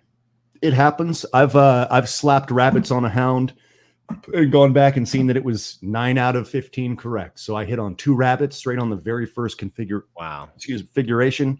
Doesn't happen every time, but it can happen. So there's a luck factor involved in everything. It is still a bit of a slot machine at the end of the day on how hard the race is going to be, whether you catch the right preferences, but you have more control in Muzzle Run than a lot of people give credit for. There's a major control factor. It would be like being able to boost your stats before you go to Vegas to play roulette so that, you have a natural bonus to landing on black more than the normal roulette player. You could go in and bet on black more consistently and win more. That's not a feature that you get in normal gambling. Right. that you get in Muzzle Run. And it just takes learning more. There's no skill factor to roulette. It's a guessing game and a game of probability and odds. There's skill in guessing, but it's still just majorly guessing. Whereas with Muzzle Run, there's a lot in your control, and I love that. That's what I loved about Photo Finish when I first started diving in there. And, I would deep dive data and, on a championship race night, make my picks and hit on 4 out of my 5 picks. Like, this clear cut winner because, these data points right here. I love data analysis. I love looking for patterns. And I'm able to, predict 4 out of 5 race winners on these virtual horses that are supposed to be random, are supposed to be a slot machine. But if you see the data and you see these horses that are racing the right way, I was able to lean in and hit on those picks. It's the same thing in Muzzle Run, but the rabbits add an extra layer of skill. The training adds an extra layer of variability, but those are both factors within the control of the user to effect. And when you start to add those extra keeps, it makes the data much more complicated, but it also puts more in the hands of the racer, and I love that. By the way, this is so true. That Dennis owes you free fucking work for the rest of his life, Big A, for getting him 7 figures in Solana. But yeah, it's hard to convince people to get involved. Not going to lie. I have 0 out of pocket right now, but everything I've won has gone back into the account, which is cool. That can happen. That's why I was doing those early races to get people free froth, or at the time it was Matic when we first started. And I certainly wasn't winning much of it. But it was good to see other people and seeing them excel, because that was the whole point, was to bring in people. And look, maybe you'll end up putting your own money in, but if you never have to, I mean, I wouldn't say I didn't put nothing into VV, because I did, but I put very little compared to what I can get out, even with, where my account used to be worth 60,000 and it's not. So, but yeah. For sure, if you're getting frustrated, your dog doing a bit right, that means you're racing dogs, trying to dial them in. Keep your head down and being glad you can make it. I test my kennel is prime example. You just have to keep going. Let's see. I have 7K invested in Muzzle Run, but I still suck. Yeah, but he doesn't. He does win my races all the time. So Big A actually has one of the biggest collections, and he has some absolute monster hounds. He just has so many good dogs that he doesn't really get to race them as much as I'm sure he'd like. Right. That's more of a time thing than anything else. So if Big A's moving hounds, he's another good one to acquire hounds from, because he's got, good breeding. He breeds from a lot of really high-end VRs. He makes some amazing acquisition on some of the better racers out there. He's constantly trying to learn, where to prioritize pulls, what are going to be the best bloodlines to match. So he's got a massive collection of hounds he's just yet to configure. And the frothers. So his idea at the beginning was like, if I get 100 froths, which are the ones that give you 10% back of everything that they make in Muzz, he figured that was a good place. So he's got a lot. That's why you'll see him come on like my streams, or let me borrow some of his dogs to breed off of, because he's got almost everything. Not everything. Voxen has some very good stuff too, and some better stuff. But he's got a lot of good stuff to breed from. And he does, a lot of times he does not want to train. He just wants to buy a good dog, which Reggie kind of plays that same game. So if he pulls a good, extremely rare, and you want to train it, he a lot of times he'll sell it. He's not going to give it away, but he'll sell it. He's a collector, Exactly. And that's completely valid in this space. You could be a collector.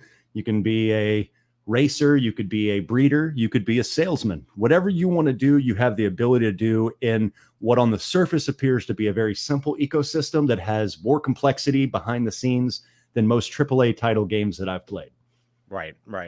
By the way, if you don't mind, everyone, just keep looking, see if you've got something you can throw into these races. I'm gonna just so we're filling them up, so people are getting data. That's why I keep babbling, and Vox and I keep talking, because I'm just trying to get these races full for people. What was this again? This was a sunny wet. So what I'm doing right now, and this may not be the right play, but some of these I feel like I've dialed in. So I'll be like, all right, well, this is a sunny wet. Well, I've got wet snow. All right, it's half my preference. Fuck it, I'll put it in. Now, of course, I'm not really checking my data. You can actually check the tick box at the top that says match preference. And if you've set your preferences in your preference page where you select your rabbits, it'll actually only show you the hounds that have that as a surface or weather condition.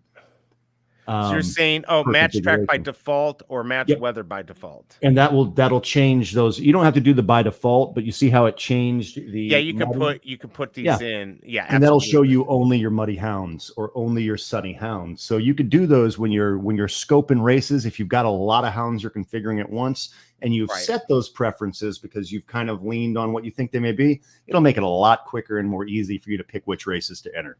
Right. So if you see up here, let's say muddy, you could put here muddy and say, okay, who needs to dial in? So I'm like, this is not one I'm really training, but I'm still going to put it in just so, oh, I've reached my max. But anyway, so I'm just trying to get stuff in. Got a lot of, oh no, I already have these in. I'm trying to just get these filled. I don't think I put any group 3s in a while. All right. So here we go. We'll go in and just, again, here's rain soft. Here's my rain soft. So my Cobra Strike, that's what she is. So we're going to just throw that in, and maybe I have the rabbit right. I don't think I do have the rabbit right because I have not really been working on that. So I'm just going to throw another one in. I don't care. But these are ones that I've been thinking like, you know what? I want to get some data. And now that Vox told me just throw them in without any rabbits, I'm going to get their preferences and then I'll go from there. So, and Reggie, good point on that. Let's see. I'll take all my stuff and leave now. Right. Exactly. Most of that was spent buying the frothy breeders that pay him Matic every month. And I probably got back almost 3,000 so far. Yeah. So, I mean, for him, it's not financial advice, but this is kind of fun for him and he has the money to do it, but do everything on the level you can do. Don't worry about, keeping up with the Benjamins, right? Like if you can afford 15 a month on buying a pack or 15 to buy a dog, don't go over that. Don't overextend yourself with this, but get in and have fun. And then hopefully you'll win one of these little races. All right. So I'm getting behind here. I can say I have no utility breeders I use. I don't ask Vox for help. I learn my dogs by myself and I still do pretty decent. You do. I didn't know that. So that's very, you've got smart. She doesn't like help. She gets mad when I try to help her. Really? But then she also gets mad when I don't help her. So right. Kind of a lose-lose. I'll take the help just because I don't want to waste the time. Like at this point, this is what I said. I said, fuck it. I'm not doing this right. And I'm like, all right, because I am the guy who's like, won't read the instructions, right? I'll just try to put the damn IKEA theme together and then I put the drawer on backwards. So yeah, that happens. I'm a trial and error kind of guy. Right. I fail until I succeed. Right. And it's not a good way to do this. And on this game, it'll be too frustrating. So let's see, I'm working with Broken Finger, so to speak. I think I know why we've never invested in getting me on my own utility breed. I mean, honestly, you don't have to have all that. You could do well without it, but it's like grinding. Do you want to grind or do you want to take that shortcut? You can. And it's not a bad thing. You just can do it. It's more about I have my hands in many projects. This is big A. So I want a good position in all the better projects. So if Muzz takes that PFL come up, I'm not chasing because I'm already set. Yeah, because he and both of us at the same time tried to chase PFL and we literally got in right before like it kind of crashed. I still think he still has a very good position and it's going to pay off for him. It's just going to take a little longer. I kind of saw the writing on the wall from PFL. I was in PFL at the time. Racing got too expensive when the crown adjustments came. And you're like, Ghosty, this is our full-time job. We are full-time cryptoids, as she calls us. But this is what we do full-time. Racing just got to be too expensive on photo finish. Mm-hmm. And so it was just a random December whim. I remembered Mo had talked about greyhounds and I saw a video by MJ's Informatics that said, oh yeah, you can pick up a starter racer on OpenSea for less than 5 Matics. So I was like, cool, 5 Matics, a low price point to get in and test the waters. And so I went and signed up for the Discord and got given hounds straight away. And I was like, oh yeah, this is a really cool community. Right. And right after that, I was immediately in Mo's ear. I'd mentioned it to you a few times. I was like, man, Muzzle Run's where it's at. It's a popping spot. Big A, the first like PFL stream that I also did some Muzzle Run. He was like, he saw the writing on the walls and he got on board real early. He's like, hey, you want to come in? I'm like, maybe. And then Mo's like, I don't know about Muzzle Run. I kind of streamed it a while back. 4 fucking days later, he's in. Big A. I mean, seriously, that's every how time fast he's like, we got to get B on board. It's like, I've mentioned it to him, man. It's about the most I can do. We're not friends on Discord yet, so I can't message him, but I mention it every time I see him with Mo. I know. I feel stupid. I should have got in because, of course, Matic was a little less, and I would have invested more. But here we are, and I'm happy that Tom brought me on.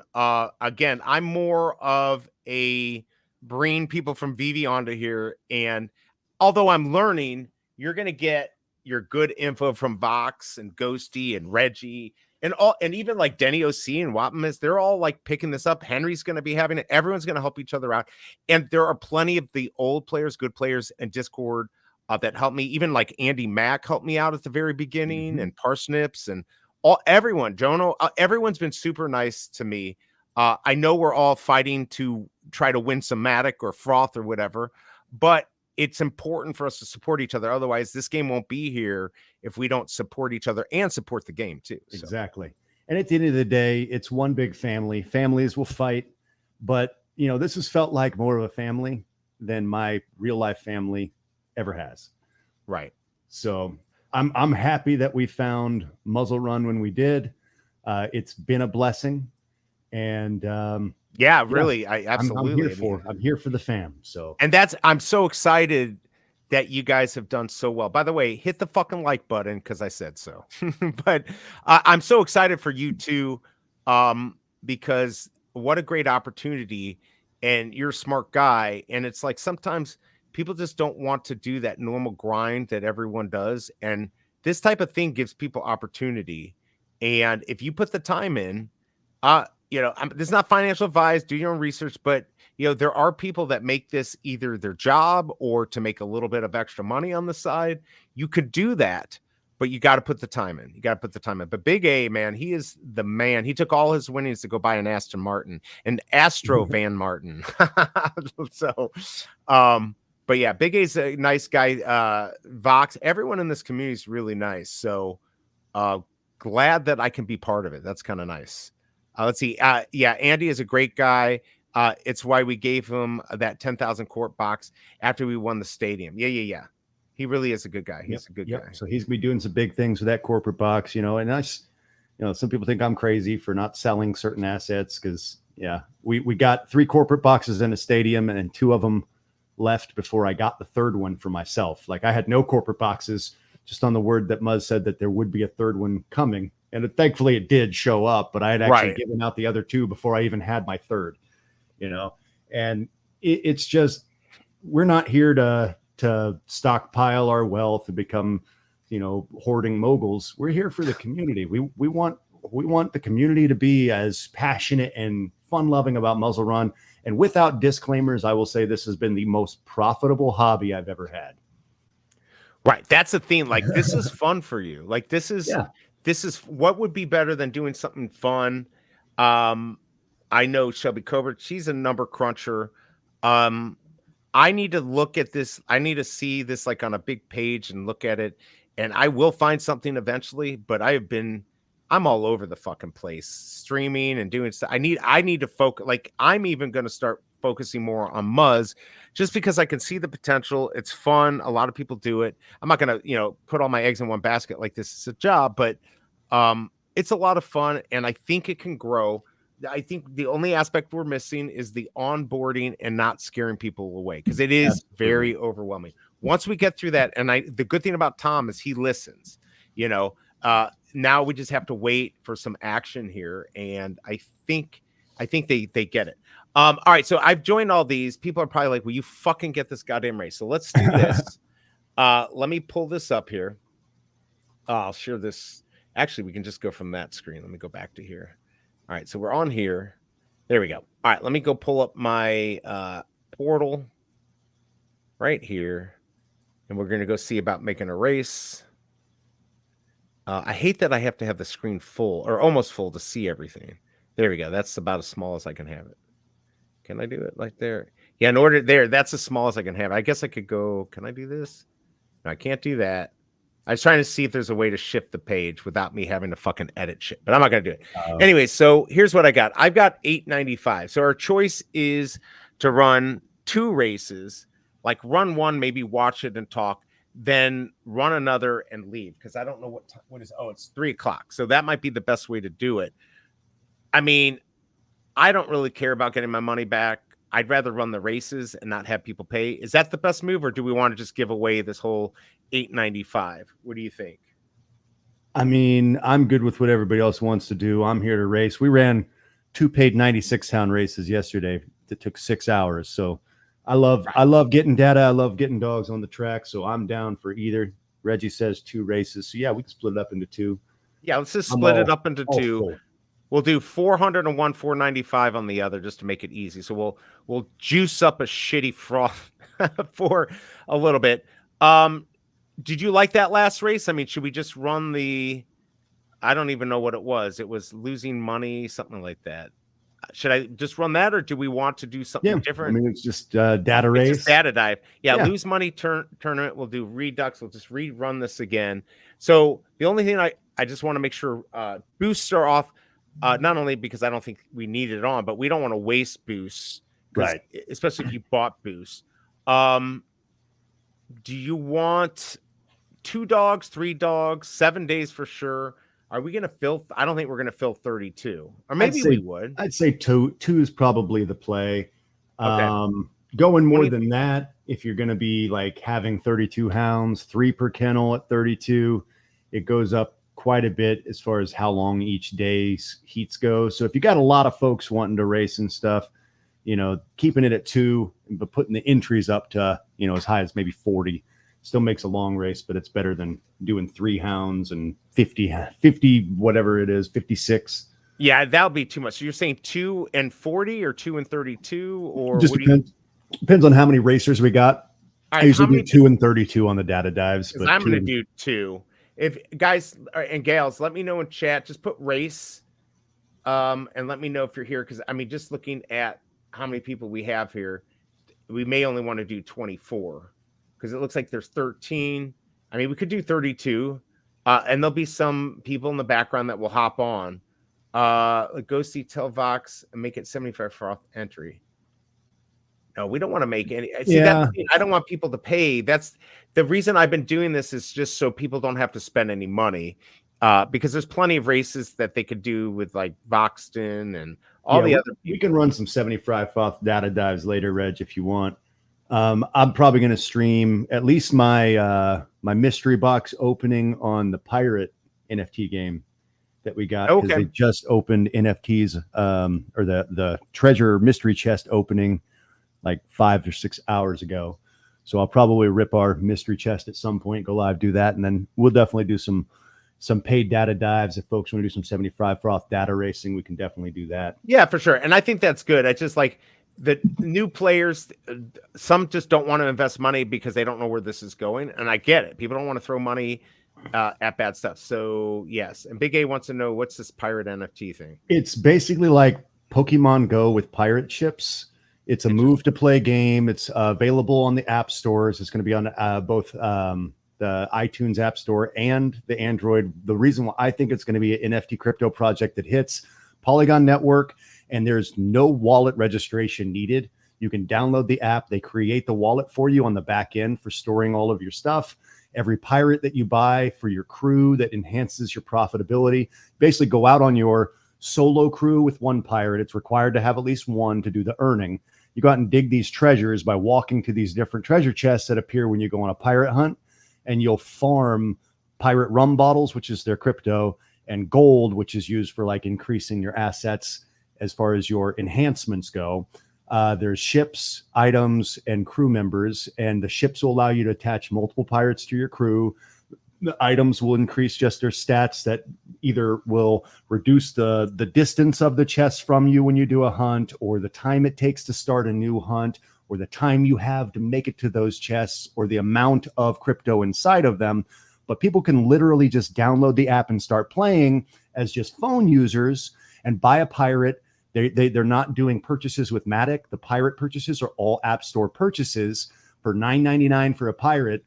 And then you can then sell and trade those all on OpenSea if you want. But it's 100% accessible to the non-crypto head. And that's what I love. It's called 7 Seas, Big A. The Pirate Zeros. Do you have the information? This is what I'm going to do. Hold on one second. Where is your name on? Can you just put something in the chat real quick? Yeah. Just put like, hey. You'll see why here in a second. There we go. All right. Because now I can give you, let's see here. So we're going to, where's the fucking thing that lets me not put you in time. There we go. Add as a moderator. Now what you could do is if you want to put a link in here, you could put a link in for this. If you have an affiliate code or something, put that in. Whatever you need to do, put that in. They don't do any affiliates on it, I don't believe, but I just enjoy it for what it is. And we're gonna see. So the mystery chests, there was 100 of them, and they all sold the mystery chests out. They were 15 Matic a piece that come with just 2 base pirates and a ship. So it's nice to start with a ship. But after the ship portion, they also have a Pirate Zero, which is a maximum statted legendary pirate that's basically Blackbeard, and only available until May 1st when the game goes fully live. It's been like in a test net. We've walked around the neighborhood and collected some of the treasure and things like that. But we each have one Pirate Zero. It's 50 Matic for a Pirate Zero. So we were like, you know what? That is a worthwhile pickup. And then we each also bought a mystery chest a piece. So we each have one to open. So we'll start with a ship, which is going to make it a little bit easier to go out and acquire the rum bottles and gold, which is what you need to go out and acquire to get a ship or items in the game. So we're going to have a little bit of a leg up on day one with that to have the. So can you put the link in here if people let me get the 7. But check first, check to see if they do have like an affiliate or something. And I know that they haven't implemented any kind of affiliate. They haven't. Okay. All right. Cool. I've talked with their lead dev a few times, and he helped us kind of set up the test net and all that stuff. Very active devs, very communicative. So if they ever add one, I bet you he'd do like retroactive stuff on it. But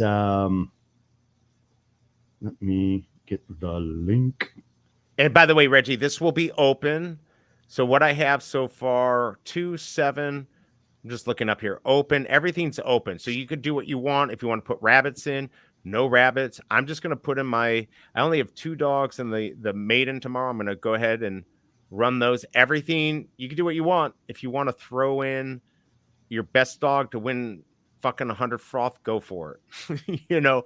But the last race, so I did 0-0-0 and I only won the 50.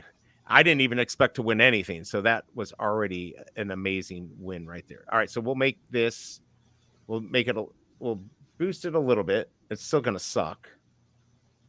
We'll do 120 because we'll boost one a little bit more. Yeah. These are big winnings here, peeps. We'll make this, let's see. I don't want to fucking do, we'll just do 90. There we go. All right. And then we'll do, this is so fucked up. 75 because normally you can win up to 4 places. That leaves us with 510. So we can run the last race, walk away, and whoever wins that's going to win big because there's 510 froth. Actually, let's add 10 more somewhere. We'll add it to the first place. Whoever wins gets 130. So woohoo. All right. Point system, I'm gonna do normal 5, 3, 2, 1, which is what Muzz usually does on their tournaments, right? Yep. He's right. Kind of stretched his legs a little bit with like the roulette style, which we love because we do those crazy like landmines, explosions, and negative points. Stuff. So the roulettes are fun. I like doing that just because that fucks over good players. Not because I hate them, it's because I hate them. It's literally because I hate them. Right? But there you go, everyone. There's the, if you want to check out that pirate game that he's talking about, because I'm sure you'll be streaming that stuff all the time. So and you're going to be doing. I'm going to have to do like the 2 phone method if I did, because it's all an actual like physical on your phone walk around to play. So if you like go for walks in the park, or we walk to the store all the time. So it's a very physical game. We probably won't do too much streaming, but we will probably do like streaming of pack openings or pirate mintings or ship mintings, because that's all done on the website side or through the app. But they've been hitting every single deadline. So like they'll be like, yeah, we're going to release this feature and this implementation in 4 days. And 4 days at the exact time that they say it's going in, it's in. If there's an error with it, it's about an hour and a half before they fix it, update it, patch it, and put it through. It's a small project right now. There's like 300 people on the Discord, like 280 maybe, something like that. But they did advertising, and I was just on a whim looking for investable projects that I see a spark in. And I've got about 5 or 6 of them that I'm kind of tiptoed in, kind of like Big A, diversifying into projects that could have that massive upside. And it was one that I just saw, what, a pirate game? What is this about? And then I was huge in Pokemon Go on Twitch. So I was like, wait a minute, it's a move to earn with crypto, easy access. You don't have to convert people into becoming a crypto bro in order to get invested. They can just download the app and start playing. And then if they want to start moving their assets onto OpenSea, selling things for money, or cashing out the crypto earnings of those rum bottles, that's when they can set up their wallet by exporting that address that they give you on account creation. And then you can walk them through how to set up their MetaMask. And that's huge for me. The ease of access feature is something that more NFT games definitely need. And so I was like, okay, move to earn, easy use, and the purchases of the pirates is what they're going to be doing to kind of support their liquidity pool on the rum bottles. So I think it's got a lot of upside. So it's one of those ones, you know what, because these Pirate Zeros are only going to be purchasable secondhand after May 1st. After this there's first 100 of them until then. There's only been 20, 25, whatever it is of those 100 minted. But as soon as May 1st hits, they're going to burn any that didn't get purchased. Oh, wow. So if it hits, having one is going to be huge. Having 4, you can actually have 4 identical Pirate Zeros on your ship for maximum earnability. You can go all the way up to 20 if you get yourself a large ship. That's the maximum crew size for a ship is 20. The smallest ship is a fast like sloop, and you'd have 4. But I mean, if you were to acquire 4 Pirate Zeros, you would have the highest bonus from a crew without ever having to mint a pirate. And it's only like a 1% or 1.2% chance of ripping a legendary pirate. And any legendary you mint will have less stats than a Pirate Zero. So if it's something on your radar, it might be worth picking up 1, 2. I don't know. You know, I picked up 1. Ghosty picked up 1. We wanted to get more, but you know, we invest within our means. Yeah, you got to do it within your means. Exactly. But I'm always looking for crypto projects with potential. If anybody else is out there that does the same or thinks that, hey, Voxton's, you know, on to a few things, maybe he's worth, following in some of these projects. I don't keep any of it as trade secrets. I don't wait until it hits to try to get people on board. If I'm positioning myself to win, I want anybody that's taking advice from me to be able to do the same thing. Yeah, so there you go. I just reposted it again. You should see it on there. There you go. So if you want to join, go ahead and do that.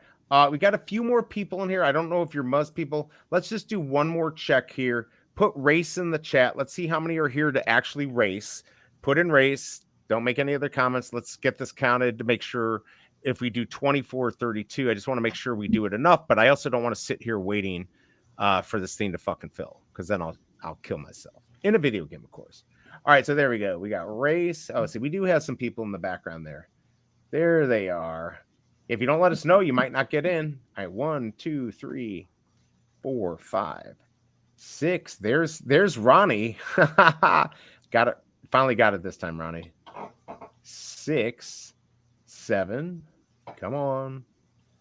8, 9. We can do it. 10. That's all right. You don't have to communicate in this chat. We're at 10. So I keep my lady watered. Right? I do the same thing. Oh, now that everyone left. Now we're 14. So I'm like 12. I'm thinking 24. What do you think? Or should we do 32?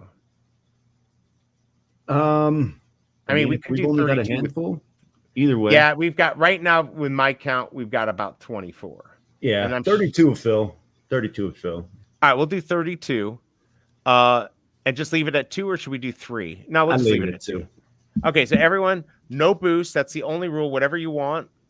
I will be playing my stressful music. Not much froth. 130, 100, 90, 75, and you get fucked on all the other ones. You're basically getting fucked on the other on any of the wins on this. But this is data. So remember, you're going to be burning a rabbit. If you're using a rabbit, you don't have to use rabbit. You could use this to just learn preferences. So just remember that too. You don't always have to burn a rabbit. So if you are ready, go ahead and put your stuff, get ready. I'm going to get my music ready because I love to make people stressed out. So, all right, here we go. I'm going to go live here, everyone. Good luck. Better be quick because there's probably some fuckers that didn't let us know they're there. And you're going to see when this goes live. As soon as I see it, this puppy, you're going to get stressed out. So here we go. Good luck. I love this part, like just waiting for 3:16 now, right? We got to wait for the minute. Good thing you found that. Good thing you found that out. But I think it literally just turned 3:15. There we go. There's the race again. Just the same race we ran earlier for some data. Good luck, everyone. Again, if you win, it's not that big of a deal. You might only get one in. We've got a few more people watching. Got even more on Twitter. I still don't get who the hell's watching on Twitter. Come on over here to YouTube where you can actually communicate. 3, 2, here we go. 1. Race time. Oh, what?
And fuck me, because I definitely was still stressed out during that.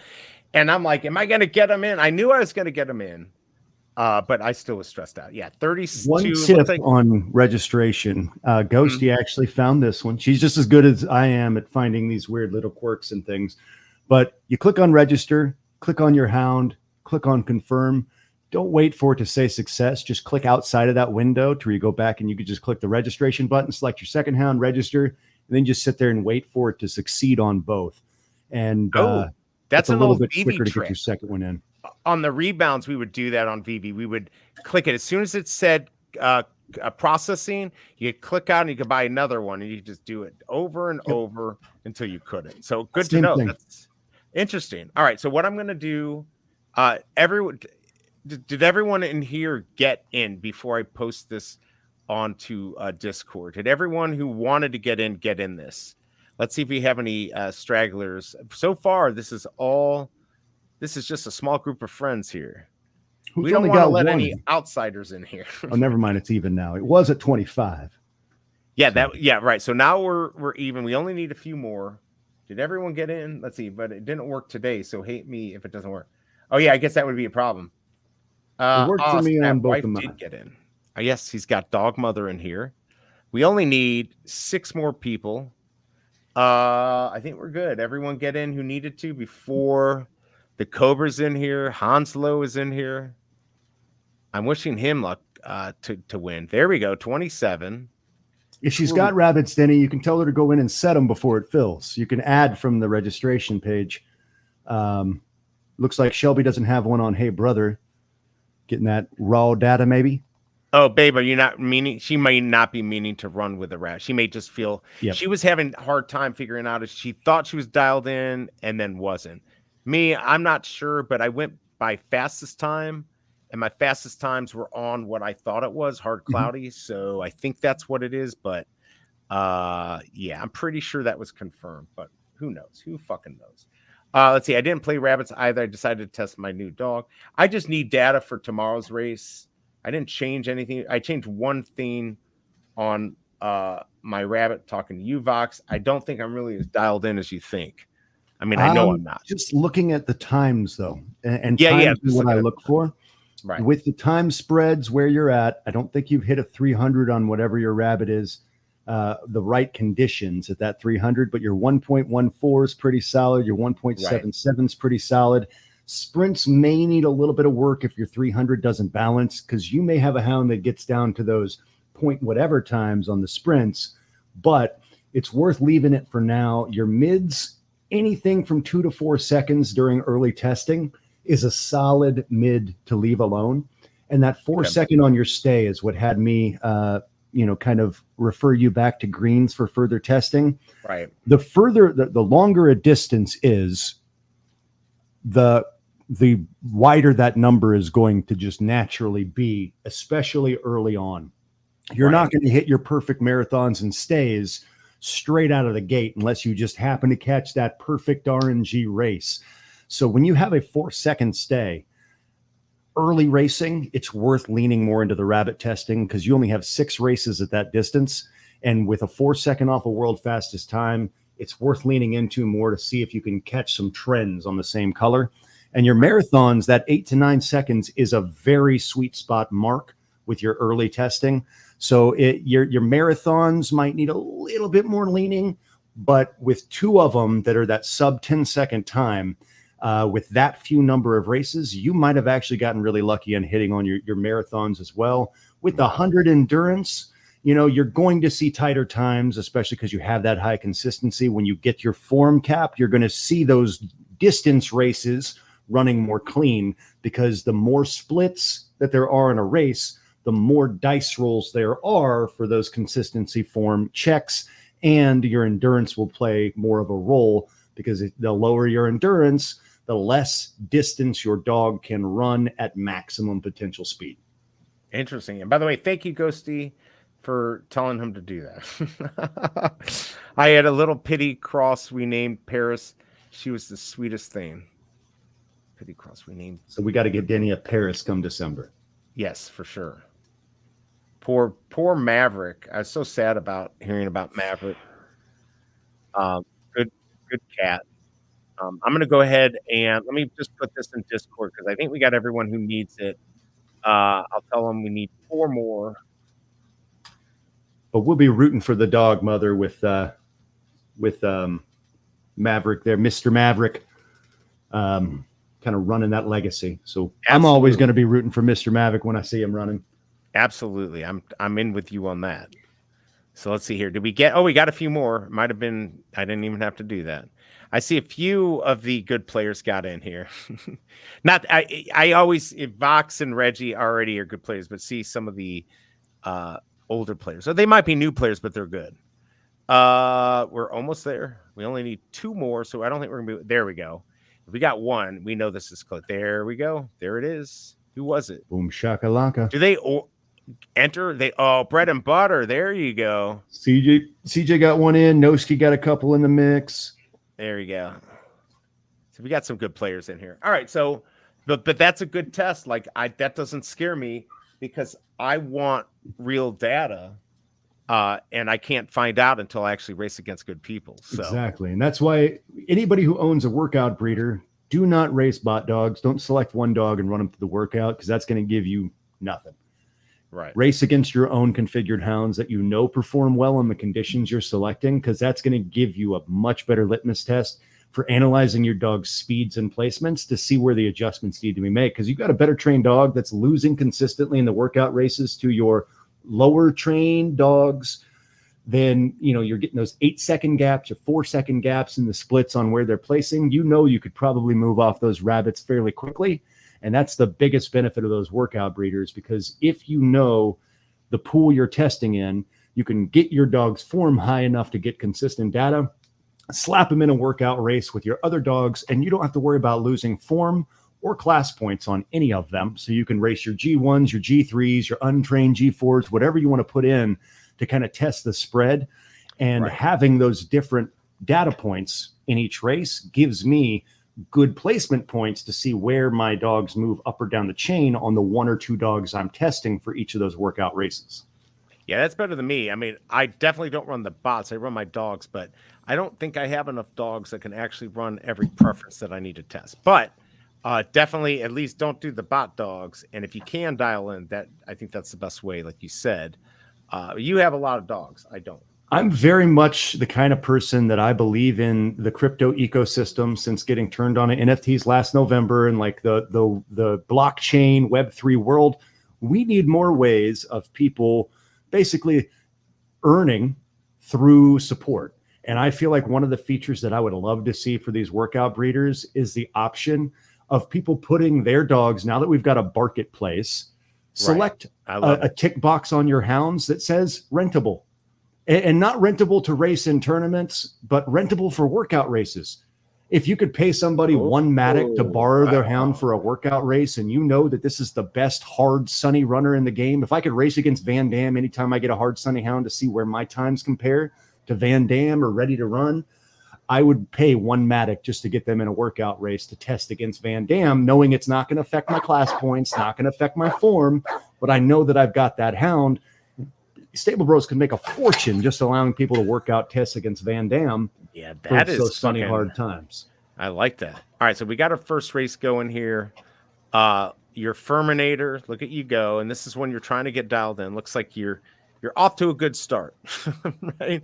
An Alpha Dog, not off to a good start, but you never know. This is the whole thing, though. You're going to get information here. You know, my thing is maybe you get the best time you've ever gotten before, so you're dialing in. Exactly. That's something that matters, that you know you're getting closer and closer. So there you go. I like to come back, make sure we're not getting somebody stabbing you in the back. I like to know who's behind me. So there you go. Here's the first one. I'm not good at calling these races, but I can watch them. All right, so there we go. We got Voxen in one. Hanslow, look at you go. So, I mean, like, he's a new fucking, like, literally not even a week old. Yep. And with one hound that performs like Brucer, you can turn your kennel into a 1,000-matic monster kennel within the first month of playing. If you learn Brucer, race him in the right races, you can actually reinvest and have a monster kennel, get you a few breeds, get you a few breeders, not necessarily minting breeders, because there's no guarantee you're going to get a high-end one. And right now it's just the workouts, but minting at least one workout's a good move. CJ minted a Michael just yesterday. For 100 Matic, he got a Michael workout breeder. The second Michael, by the way.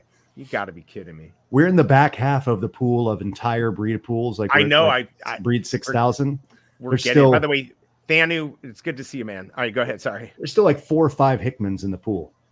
There's 4 or 5 extremely rares and an extremely rare George that hasn't been minted yet. There's still 7 or 8 Michaels, 7 or 8 Amiras. There's still we haven't pulled a Regis or a Morrison in a long time. So there's still some monster VRs to be minted, but when you get at least one of those workout utilities, try to leverage for trades and or acquisition of some of those other utility breeders if you're going to be a long-term kennel, because the utilities are going to be very expensive down the road and hyper functional now. Absolutely. Yeah, I bought, I shouldn't say I bought, we bought Shobi Cobra one because I had a workout breeder. I'm like, let's just get you one so we're not, you can do your own thing, I can do my own thing. We did buy a burn breeder, which at first I was like, that might have been bad, but I actually think it's good because those burn races aren't every month. And if we get into a situation where we need it, oh, there's my Harry Potter. Don't rug me, Purinity. Look at that. And I'm not even dialed in. I could tell it was fucking like treadmilling, but still, I'll take it. There you go. Big A with this win. Harry Potter mine, Purinity, and all you other losers. Unfortunately, my wife. And Boom Bank. There's his other one. There's Hanslow. So there you go. Dog Mother's in there. Can't win them all. I seem to not win any. All right, 46 seconds. Let's see what we got here. See if this will go quick enough to tell who's frothing. Well, there you go. Michelangelo, Don't Blink, Bolt Shit Crazy, and Nairobi. There you go. Godfather. So, wow. I feel like I'm racing against some crazy-ass frothers. Oh, big time. Big time. And, of course, you know what that means. That means I'm going to lose. But at least I have a little hope before the race. Once it starts, I'll realize that hope is gone. I think Nairobi, if I'm not mistaken, is the pureblood Amira. Oh, you're kidding me. No, that's the Amira Michael. Okay. Is there a way I can delete somebody from the race? I'm asking for a friend. I don't know. Let me just go into the back end here. Right. How do I get into the back end? Tom, please, God, let me have it. So Shelby Carver said her rabbits did not change, but won't they change after like a couple races or no? No, not in a race with this few participants. But if she makes the finals, they will change before the final because it's 1 hour before the race generation that rabbit changes will make a difference. 15 minutes before for boosting. So you could boost before the froth, and that will apply. Your form changes before the froth will apply. So if you gain some form, win a few frees. So if you guys are in these Mondo tournaments and a perfectly configured free pops up, you stupid if you ain't putting your dog in it to try to increase your form by 5 in between these heats in a send it or a I got rugged. Fuck me. Shit. I hate my life. Super fucking tight time. Michelangelo, suck my balls. Super tight time. Oh man, I'm like, I got this. Well, then I'm not dialed in. Cloudy wet. I thought I was hard wet, so maybe I don't know. But there you go. I'll take second. Ronnie Lido there, still doing it. Congrats on that. Don't blink racing. Cobra, the Hey Brother was doing pretty well all that race until the end. So that's now your fastest 600-meter time, by the way. Oh, see, you're quicker at getting this stuff in than I am. There's that's good to know. There's Reggie, there's Denny OC frothing, and there's Don't Blink. I guess we should expect that, right? Yep. So that adjusted your world fastest down to 6 point something seconds from the world fastest time. You were almost a full second faster than your next best 600-meter by swapping to green. Holy crap. That's good to know. I still am not going to be dialed in enough for the race tomorrow, but you know what? You'll be surprised. You'll be surprised. I'm hoping focus on getting your form up to 100, and I think you'll be surprised at how well your bolt runs. You've got a very clean bolt. It's a 391 overall. When you get over 390, it's all down to form, configuration, and catching preferences. So I still stand by that Avicii between the rolls, the bloodline breeding. That's the best hound in the game right now. But if it doesn't catch the proper preferences against a dog that is perfectly configured with a 390 plus overall, and they're running on the preferences of that 390, it's still going to lose. You can't win everything. Right. And that's why G1s are so competitive. By the way, sorry for cutting you off. I was looking at that, and I'm in my head. I'm like, oh my God, I got this. And then I got rugged. So it's all right. It happens. You're good. Never but I still hate everyone. I'm getting worthless data right now, so quit your complaining. I'm not complaining. I'm just talking like a dog. All right, let's see who we got in the win here. All right, come on. There you go. All right, so we got Matic Maker, who's making some Matic. Bear Pimp Project, Dogfather. Denny OC's done a really good job getting in. And Nickel, too. Nickel's been in a lot of stuff, so it's good to see some of these VV people doing well, and everyone doing well, actually. So let's see. What do we got here? We've got Big A is frothing, Michelangelo, and Sweet Child Mine. Oh, there's Dave. All right, cool. Let's see what happens here. Normally, I don't care if I'm not in it, so it's still the same. That hasn't changed. That has not changed. I don't fucking care. But the next one, do I care? Yes, I do care. Let's see if I'm frothing. All right, good luck, everyone. We got 16 seconds. I don't think any data is ever worthless. You can now eliminate. Like eliminating stuff is also good. I think. Data is king in this space. So getting just a second set of data points that confirm your moves. It's one of the most important things. I think it's more valuable than. If I can get data points that tell me how to race my dog in the next race out of a tournament that I run, that's more valuable than winning the tournament, because then I can take that. Thank you, Duffy.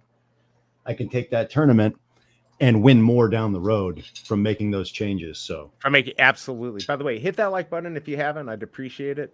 Although if it sits at 13, then just take it off. All right. So we got Michelangelo at the front. We got Big A on the inside track, which is where I like to be. That's where I do most of my rugging. Where it looks like you're losing, but you're winning. All right, so here we go. Is he going to get it? I don't know. It doesn't look like it. Yeah, there's no way. But still, a second place would not be bad. Not bad at all. Doing a good. He's dialed in. He does a good job getting dialed in. That dog is set to mate Matic. With just that name, Matic Maker, it's got to do it. It has to. It's got to. It's got to. It has to. Right. There we go. Michelangelo, big A, big time rugged. And well, that said, there's Kriston Slater. That's your new name. Is Kriston Slater to me. I love that name. So that name. So this is what happened. I went to the Cobra and I'm like, what's that old actor's name? Because I couldn't think of it because I'm a fucking dog. And I'm like, Kristen Slater. And I'm like, okay, but that's not funny enough. And she's like, what about Kriston Slater? I'm like, that's it. That's fucking awesome. So it really was her idea. It was a collaboration, but she made her 90% made it funny. So there you go. I'm frothing, cutting mustard, and Ronnie, without any rabbits, is frothing. So he's got that fucking dog. That dog beat me the other day. I beat him once, and then he beat me on a 1v1. So yes, that was awesome. All right, here we go. Let me get the next one up and running. See who's frothing. Oh, my Harry Potter. So fucking not clever. All right, so let's see. Here's a Sunny Muddy, which I do not think is good. Now, but on a Sunny, since Sunny is good for most dogs, your dog should perform okay on a race like this, I would think. Not necessarily. Really? If your dog doesn't like Sunny, it will run terrible on Sunny 9 out of 10 races. But if you catch good RNG on that 10th race, that Sunny track could give you your best time. And a lot of people will see that and be like, wow, I got a 2-second off a world fastest time on this Sunny hard track. Maybe I have a Sunny hard dog, and then they'll prioritize pushing it into Sunny hard races where it will lose most of the time. Because more often than not, the negative impacts that come with running on a preference or a condition that your dog doesn't like will affect your dog and push him way back.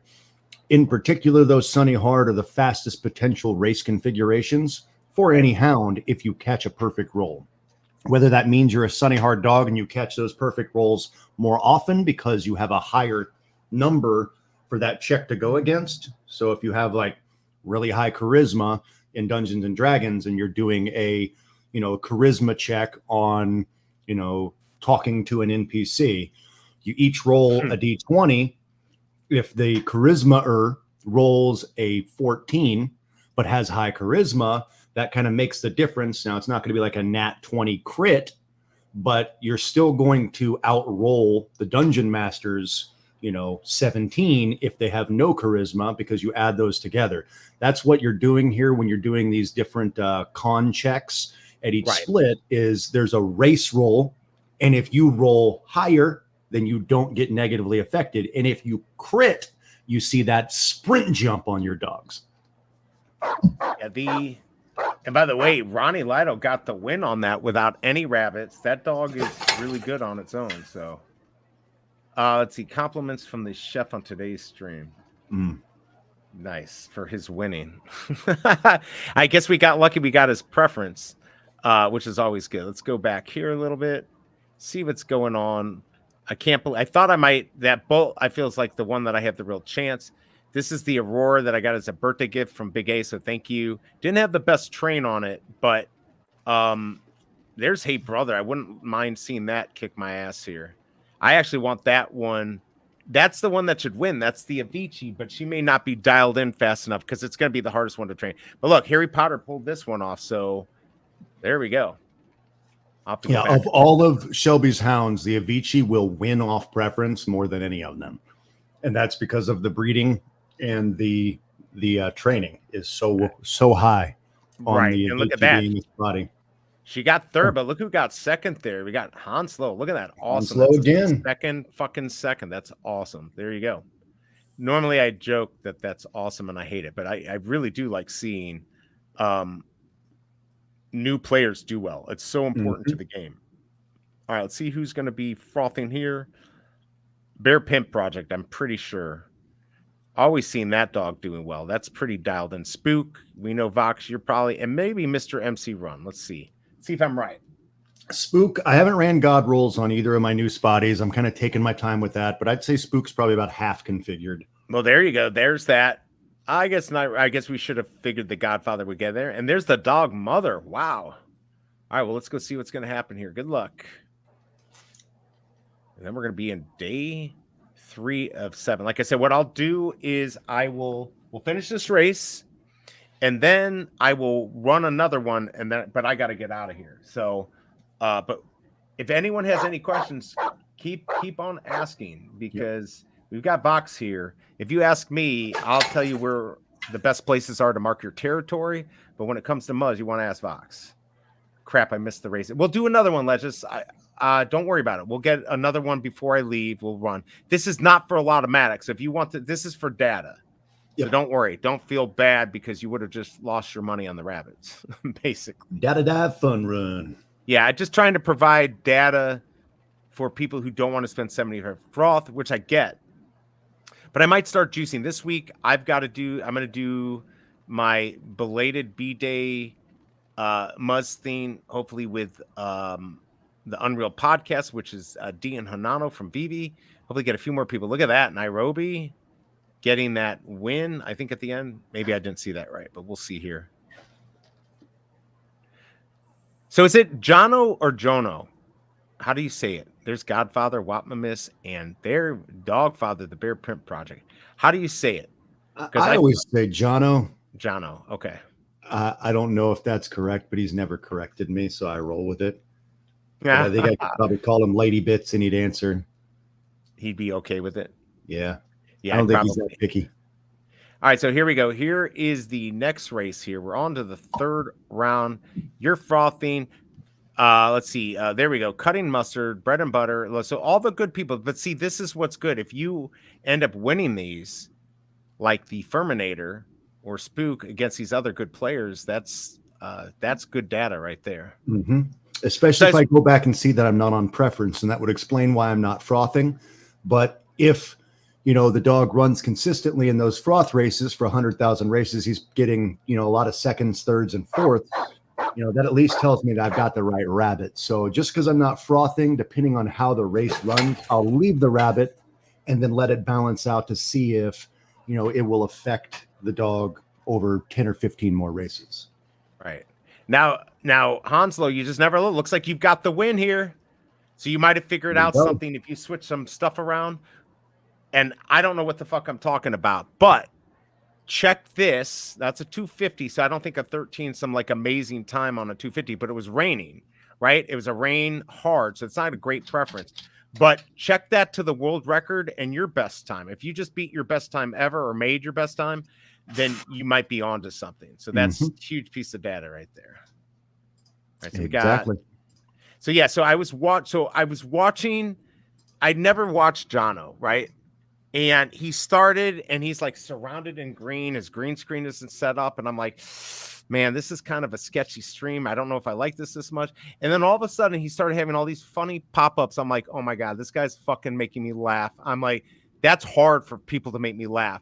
So I said, man, I DM'd him. I'm like, that was the first time I saw it. This was awesome. It really was. Quick glance, that was his new fastest time by about 0.75 seconds on a 250. Nice. And that's going to adjust him within the 2 second mark on a sprint. You'd like to see those down to like 1 point something once it's all balanced. But I mean, you've got 2 races at that distance so far. So that's your new best 250 time. You love to see getting your new bests when you're racing, especially against good hounds. So you could have hit on your rabbit, or you might just have a hard running dog, but also factor in that your form's getting up there, you're 75, and you're running on a hard surface, which could have just been good RNG because hards will give you your best times, but you have a 700 meter rainy hard and a 250 rainy hard win. It's early on, but I would lean into rainy hard for now and then see if other surfaces with rain start to produce. But yeah, this early on, you love to see it. You have a rainy wet that you didn't perform on a 200 with no rabbit.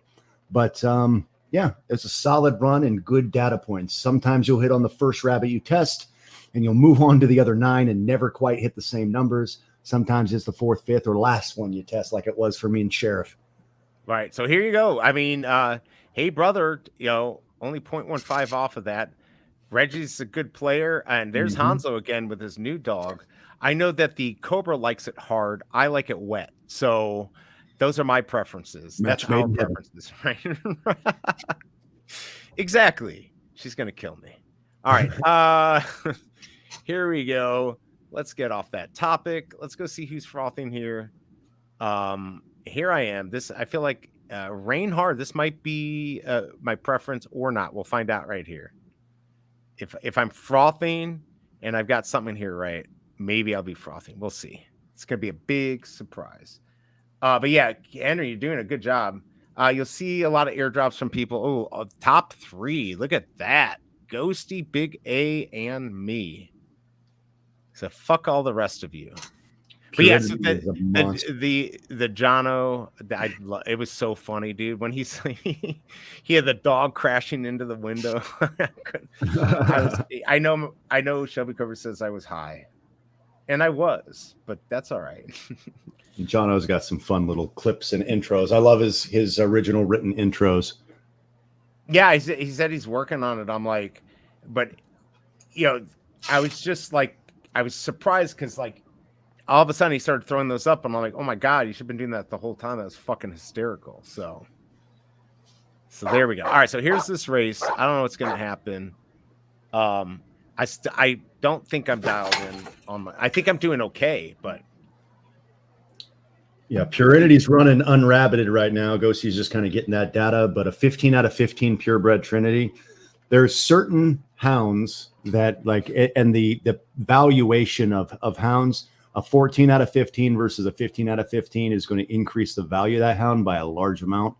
A purebred Trinity that's 393 or 394, whatever it is. I think 393. Which is the highest you can get on a Trinity. Trinity is a clean runner. A lot of people love their Trinities. I don't know if there's ever been another 15 out of 15 trained Trinity in the ecosystem because you do have to 3-2-3 that Indo, and a lot of people hunt for that 100 endurance.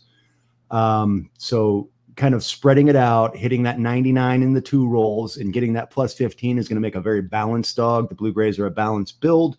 So like that, in my opinion, would be 1,000+ Matic dog any day of the week because the odds of pulling a Trinity are low. The odds of pulling a purebred Trinity are low. And then the odds of getting 15 out of 15 training on a purebred Trinity are even lower. So when you kind of factor all those into one, it'll make that hound a hyper valuable hound. Avicii, if you ever let that thing go for less than 1,500 Matic, Shelby, that would be the disappointing. That would be the only time I'd be disappointed in you is if you sell that sucker for less than 1,500 Matic. She won't do it. But look, her Brooklyn's frothing, Big A's frothing, and Matic maker. By the way, that last race, that Bolt, his best was 13:34, and that was 13:38. So I think that rained hard. I feel like I'm dialing in on that is his preference. I'm pretty sure it is. I think it's been proven by God. But and I was not 100% sure. That was one that I jumped on right away. So I don't know if it was right or not, but I'm starting to think that might be correct. And here we are going almost on to day 4. I'll get that ready and show the froth in there. All right. Good luck, everyone. Let's see if my Harry Potter didn't look like it was going to do too well in this. I don't know how well it does in sprints, so I'm not going to look forward to something very big here. Yeah, it doesn't look good for me. I'm falling back. But I got data. There you go. And Brooklyn, at least she got some points, doesn't lose it. I'm going to lose some points on my Harry Potter. I can't afford that. And on these races, you do lose, right? You do lose your form points. You will lose form, correct. Yeah. If you get 6th, 7th, or 8th, I think you go negative, maybe even 5th. But it's negligible at like 5th, so it's not too big of a loss. But yeah, you want to hunt for, if you're farming that form, you want to definitely be on the podium. Yeah, for sure. All right, so we got Alpha Dog. Look at that. Dog Mother frothing again. The Godfather, sorry, I can't even read. And Brooklyn. So the wife will be happy. Purinity in there. Good luck. Let's see what happens here. Get the right one. I'm just clicking around. All right, there we go. Let me get this next one up and running. Let's see, is that 4-1? Yeah, we got 4-1 going. Let's see who's frothing on this next one. Am I in it? I am not. All right, so I don't care. But yeah, just trying to, like, this is the difference between, like, new players and old players. If, like this G4 trained race, You've got people that know how to dial their dogs in. As soon as that thing opens up, they'll get a dog and they'll know how to train it within how many ever days they have, 3 days, 5 days, whatever it is.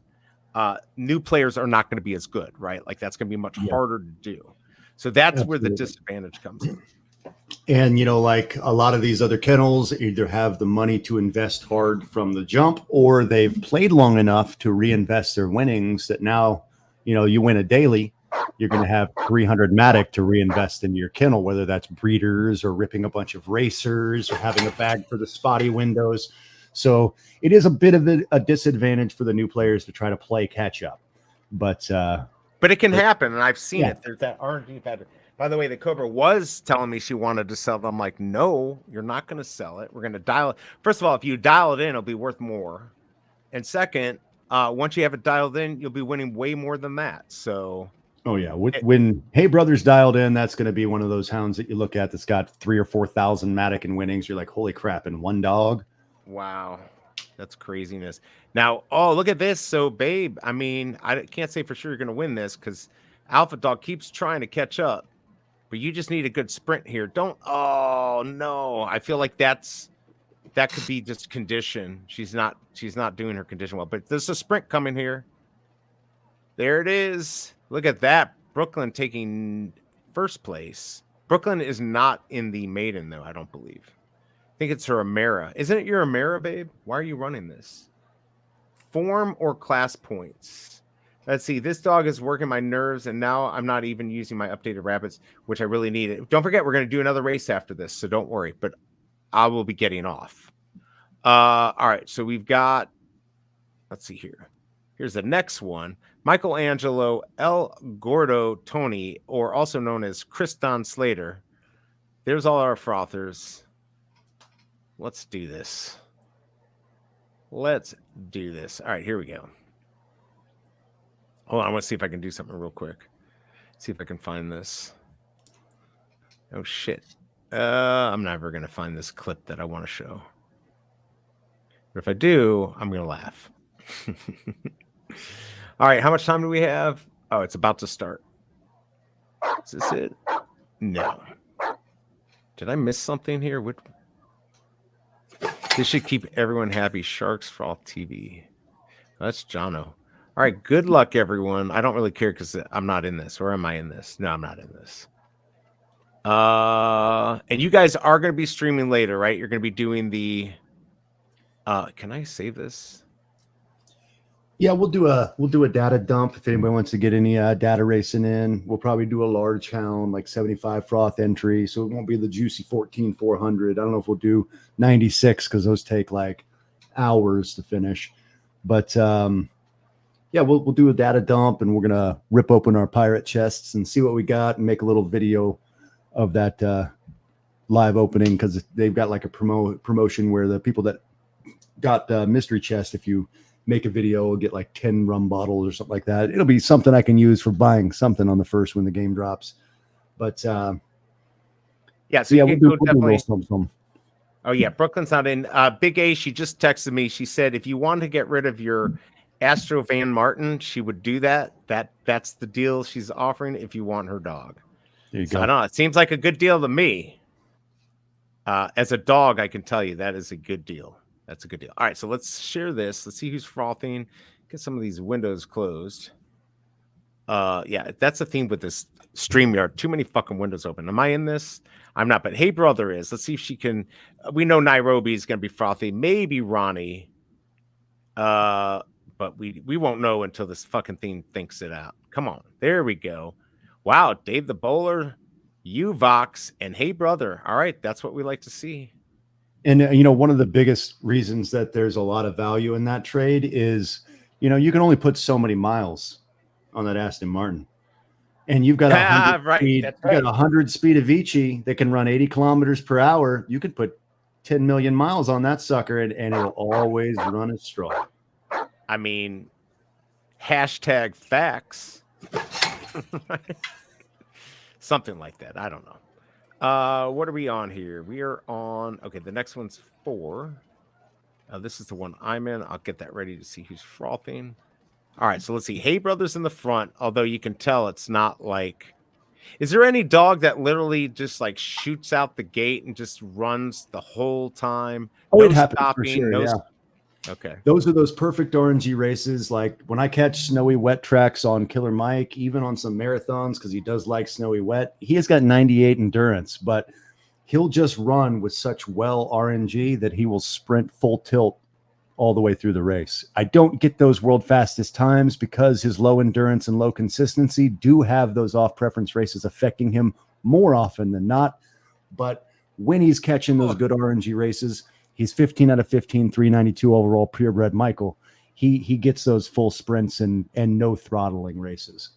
Look at that. Ronnie Rugder with a non-rabbited dog. I know when it's wet, I can go harder. So that's definitely the good way. There you go. Griswold, then Hey Brother, and Sweet Child of Mine. Dave, good job on that. All right, let's get, whoops, it's over here. It's not over here. Too many fucking windows open. This is it. Here you go. Who is frothing? Not me. Little Orphan Gordy.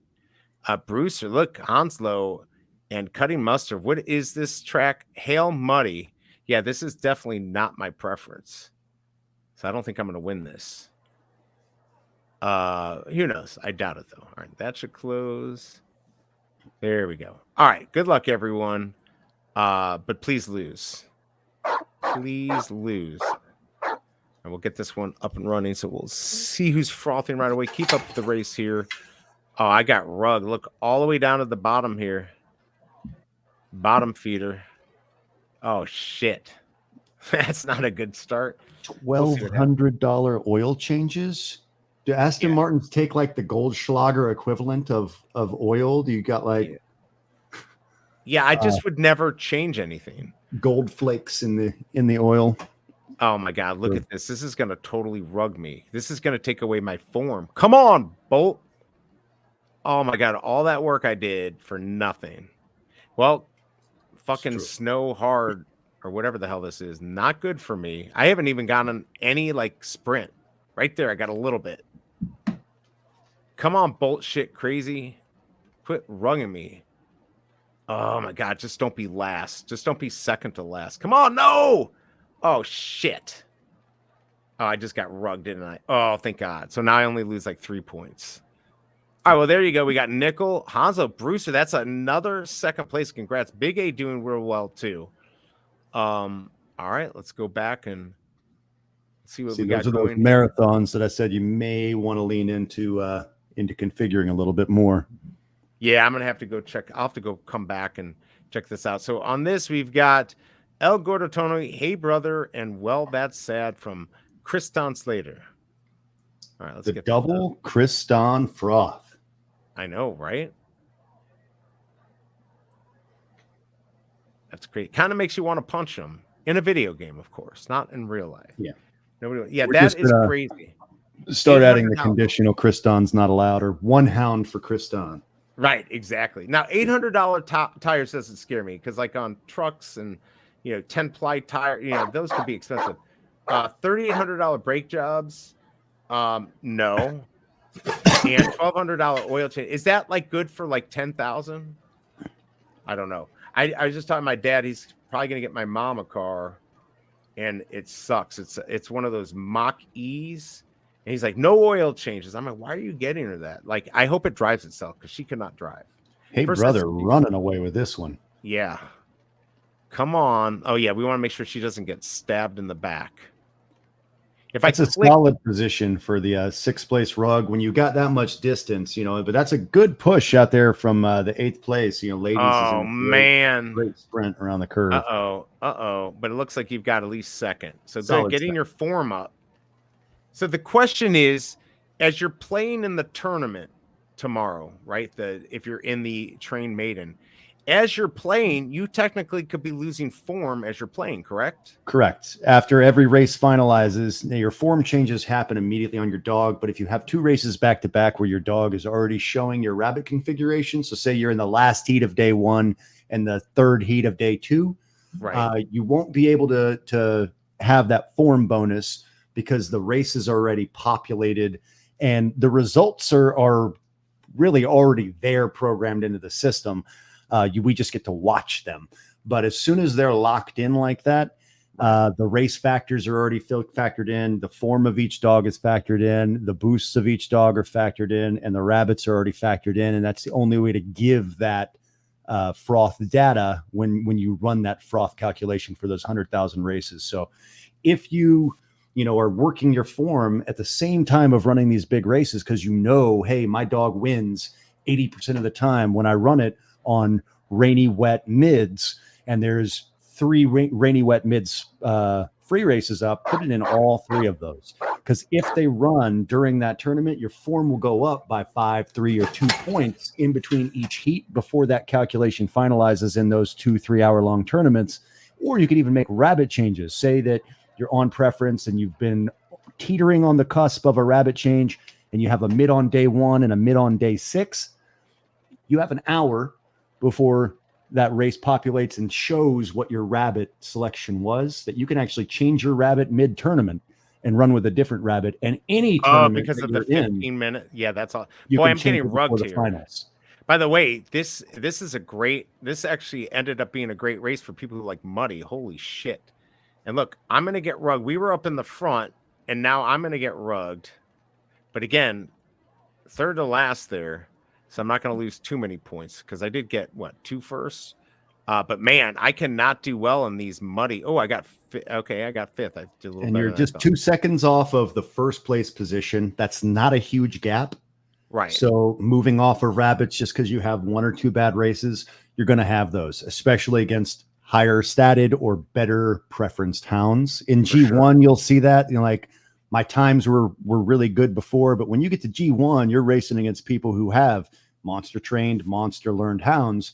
So at that point, if you have 8 hounds that are all 390 plus, that are all on perfect preference and all on the distance they like, somebody's got to win and somebody's got to lose. And that's where it is literally just a slot machine. But you want to make sure that, if you've got magic quarters when you're going to play slots, you want to have your magic quarters and not just regular quarters. And that's what having those perfect hounds are. You got a magic quarter, but then when all 8 people have that magic quarter, that's when it is the roll in the dice. Right, of course. And what we know is that doesn't make me salty if I lose those. So that's the good news. I hate G1. I hate it. I hate it. I love it, but I hate it. See the first rug. What do we get here? The Mach S are a little. The Shelby Cobra hates that damn car. I like the Mach. He seems to be a solid car. Walked past a new one this morning. Yeah, if they can't get rid of him though, so they're offering a good deal. Big A, I call BE Budget Boy for a reason. I am a budget boy. I don't need anything. I don't need a new car every minute.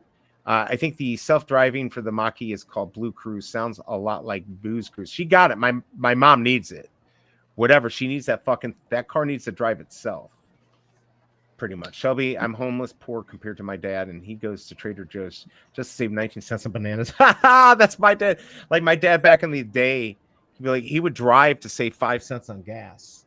Now he's like, fuck that. It wouldn't even be worth it to do that. Anyways. All right. So we got Big A, The Godfather, and Dog Mother. Wow. She's doing really well. Danny OC, you're right. The women are doing better than us. That makes me so happy. All right. Here we go. Here's who's frothy. Michelangelo Brewster. Good job. Look at you, Hanslow. And not me, Griswold, Ronnie Lido, the true rugger of all the ruggers. All right, so let's see what's going to happen here. Griswold's that Michael Clark. He's got 100 speed, and that's where 100% of the training rules went on him. I got a little bit rugged trying to 3-2-3 his speed and ended up just getting him to 100. But I sent over Griswold because I've got a different Clark from Michael that I run more in Sunray, 390 overall with 99 speed. But so I slid Griswold on over to Ronnie to help him on the rebound from the early month blunder there. But I'm hoping that Griswold gets dialed in for you and runs pretty clean, even with the somewhat rug training of hitting that 97 endo. But that +1 endo was the gutted because I could have hit 99 endurance, and having that 195, 99, 96 would have made him a solid hound. Oh, for sure. Yeah. Oh, Denny OC, I'm kind of scared that she's going to be getting this thing. Although it has a nice feature where it like breaks itself, like the braking it's automatic. You got to get used to it, but like it will actually break and then recharge the batteries. So you can just take your foot off the pedal. It's crazy what that car does. I don't know. It's ugly as sin, but put that thing in my face. Stop. Okay, yeah, the bat. You don't like the bat in your face? I have to see this on a big screen here. It scares me. Look at Griswold there.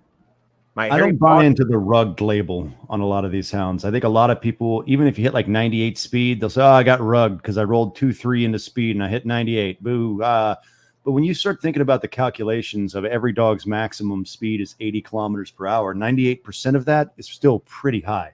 Yeah. But not every dog has a max potential of 80 kilometers per hour. That comes down to bloodlines and the maximum, 100, 100, 100, 100 performance capability of any hound that you pull. So if you're pulling a lower capable dog that's only capable of hitting 75 kilometers per hour, 98% instead of 100% of that 75 makes it even smaller difference. I think that there's more weight to stats than people give credit for. It's just people bought in early to the 100 significance or importance because those were the dogs that were winning the most back then. But I think there's other factors that matter. So don't just burn your 98 speed training sessions because it doesn't immediately mean that you're going to have a terrible dog. Sheriff had 98 speed, and before I sold him, he earned me 600 Matic in winning. So yeah, I mean, absolutely. Don't give up.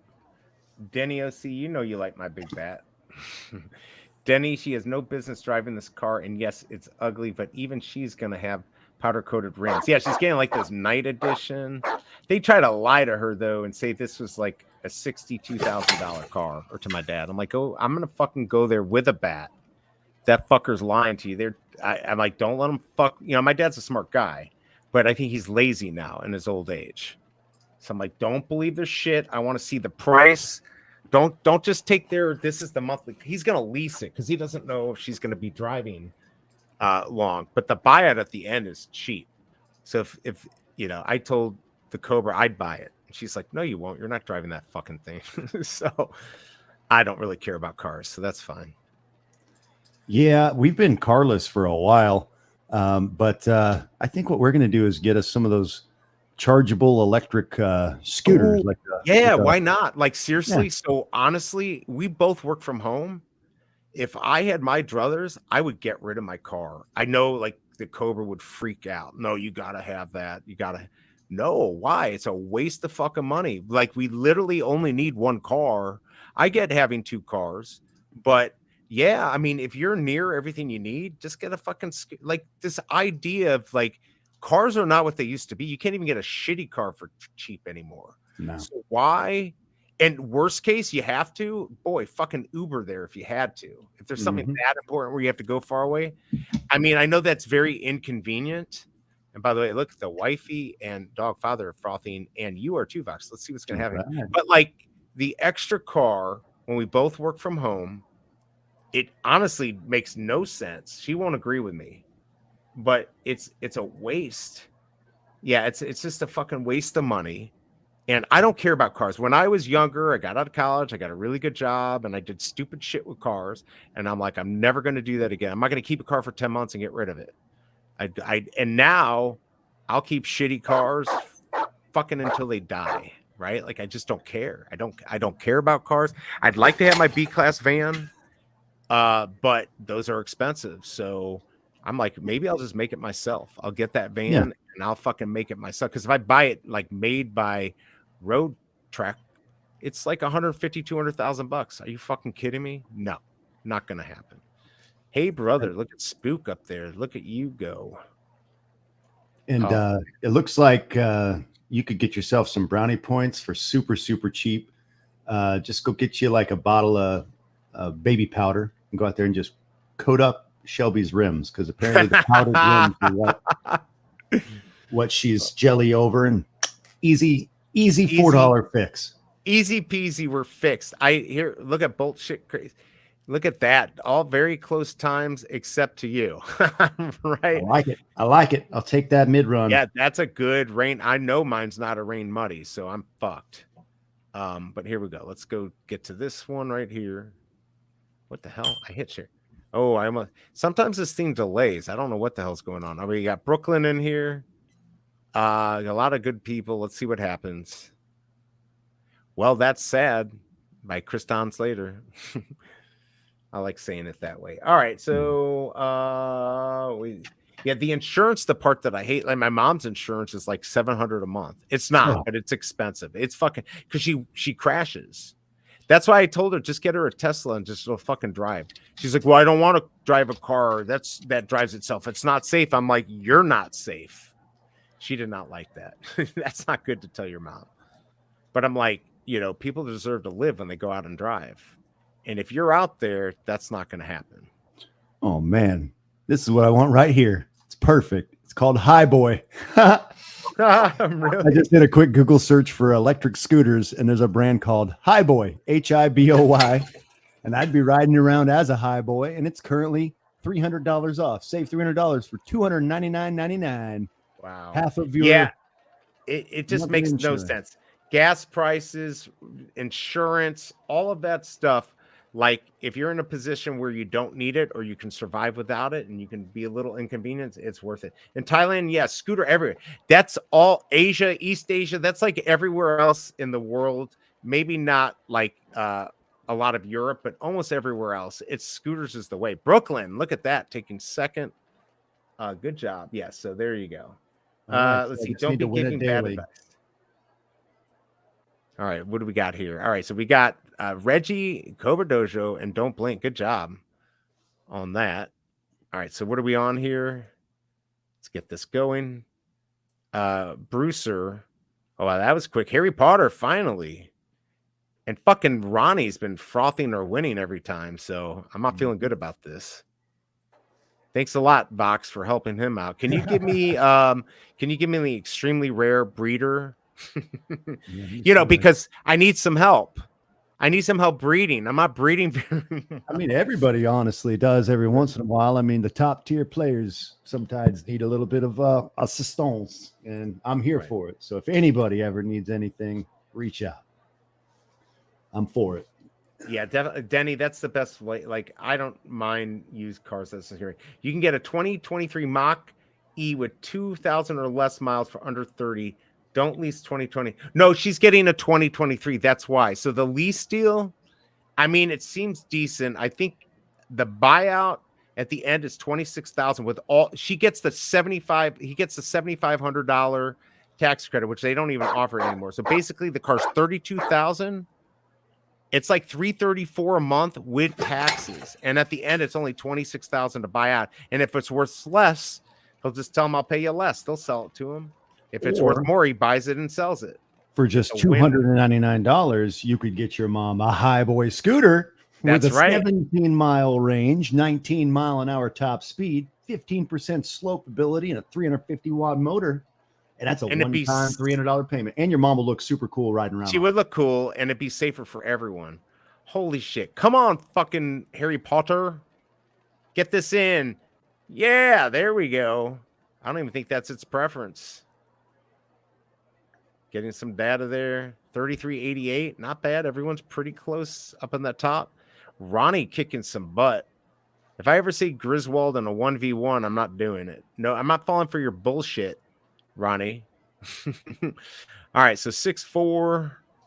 We are now. Wait, was that it? Oh, we're done.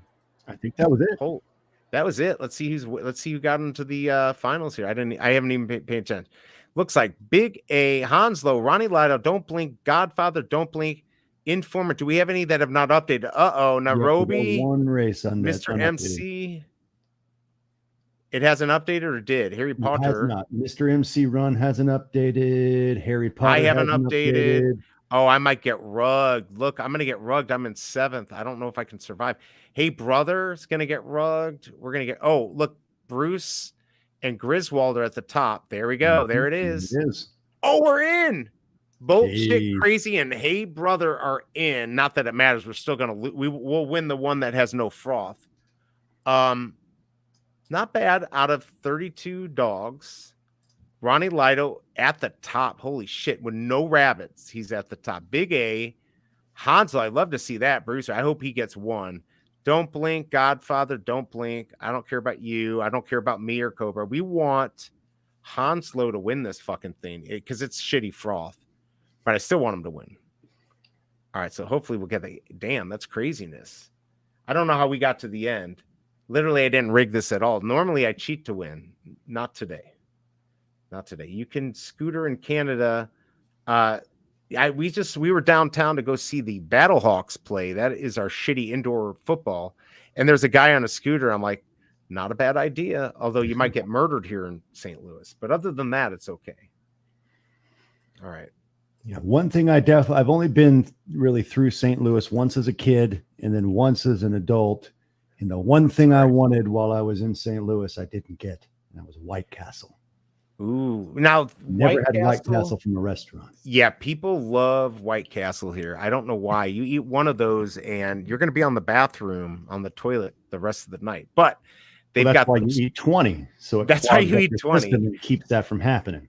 But it's the same as like Crystal. If you have a Crystal, I think it's no, we don't have a Crystals. I've had White Castle frozen burgers from that's and I like them. You know, I'll make up 5 or 6 of them, put a little mustard on there with some pickles, and you know, they're delicious. But I'm like, man, I know they're going to be better in person. So White Castle's on my bucket list to try. So yeah, no, I agree. Hey, by the way, Big A, I totally agree. And it's not like they're suffering. They can fucking pay for it. I don't know what my dad was thinking, why he wants to lease the damn thing when he could just pay it out.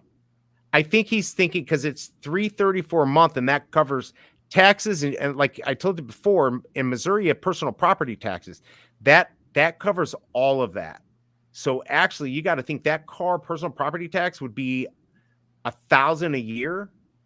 So it's actually, that's in that payment. But yes, I completely agree. He's only leased the car once under his business back in the day. Leases are not usually a good idea. So I don't know. The deal's tomorrow. I might talk to him tonight why he doesn't just fucking buy it. But here's the thing, Big A. If at the end, these are very good cars, it's only 26 and it's worth a lot more, kind of like the stuff during COVID, then he can win. And if it's worth less, he can offer them less because they're going to just get rid of it. But most likely, that thing will be crushed in the car accident. So I think it's not going to make it that far. Come to my hometown, go see the scooter mofos around here. Got chains on the tires and roll right into Timmy's on them. So there you go. There's a White Castle in Vegas. There you go. You could do that. Harold and Kumar hunt for a White Castle. That's right. I love that movie. That is a good movie. Not even close to Crystal. Yeah, it's not. It's not. Okay, so frothing is Hey Brother, fucking Matic maker and ladies. I would say Legends, but no, ladies, the Godfather. I am not. What is the Sunny Wet? Not on preference for Hey Brother. Never won a 500. Never won a Sunny. 8% wins on the wet side. So does that mean 7 Sunny races? She likes Sunny at least. Sunny, she's pretty even across the board with the placements. Sunny never won a Sunny yet, but only raced 7 times. Wet is only an 8% win rate after 12. This could be, I don't know if this was the same rabbit or a rabbit change, but for a dog with the breeding and the stats of Hey Brother, your mids should see, 2 to 3 seconds off world fastest, each of those 3 numbers when you finally hit on the right rabbit. Until then, you're just running a dog that's just better than 99% of the dogs. Right. You're kind of getting that. Yeah, totally. Big A. So I asked them about that. First of all, I think it's got a 6-year, 100,000 mile on the battery. This one has the extra battery. I'm not disagreeing. I don't know what he's thinking. The only way to get that's the 7,500 off was through financing, I guess, the lease, and they don't buy used cars. My mom will not buy. I don't know. She's too much of a fucking princess. Me, I'll fucking take a used car. I don't want to get ripped. By the way, just real quick, everyone, let's do this real quick. Get everyone excited for this final race. I think we have enough time. Hold on.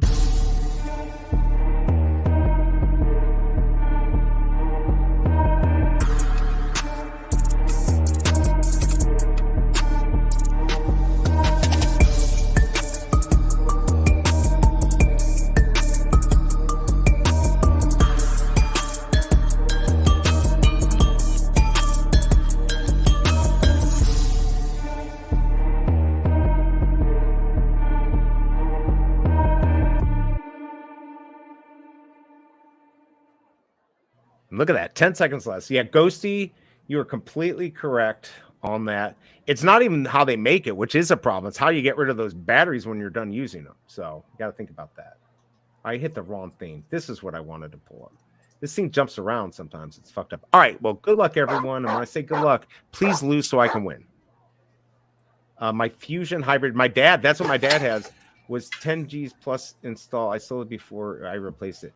My dad had it. He's like, oh my God. I guess he had the titanium. He's like, I didn't even know that my had like lane assist and everything. I've never used it. I'm like, really? That thing's fucking old. How the hell does it have that? So anyways, oh shit.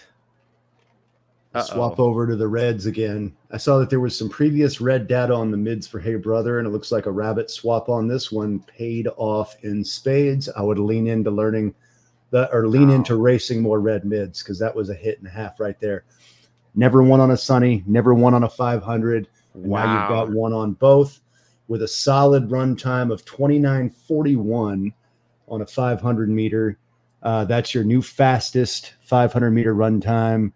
Not by a lot, but by about a half a second. And now you're going to be under 4 seconds, so 4.5 seconds from the world fastest on a potentially off preference mid. So, and that's where making those rabbit changes during a tournament. If your dog's not running well during the tournament and you are in the running to make the finals, you can change those rabbits before the finals populate. And I know you've made some rabbit swaps that didn't register before the race, but they will apply on the final. And this is where it pays off in spades. Wow, look at that. And look at me. I got totally fucked. I don't care. So do I lose points on this final because I'm in it? So not only did I get lose form and you'll lose class points even running in the final. That makes me so fucking happy. Thank you. Thank you, everyone. This is wonderful. Here, let me show you my big bat.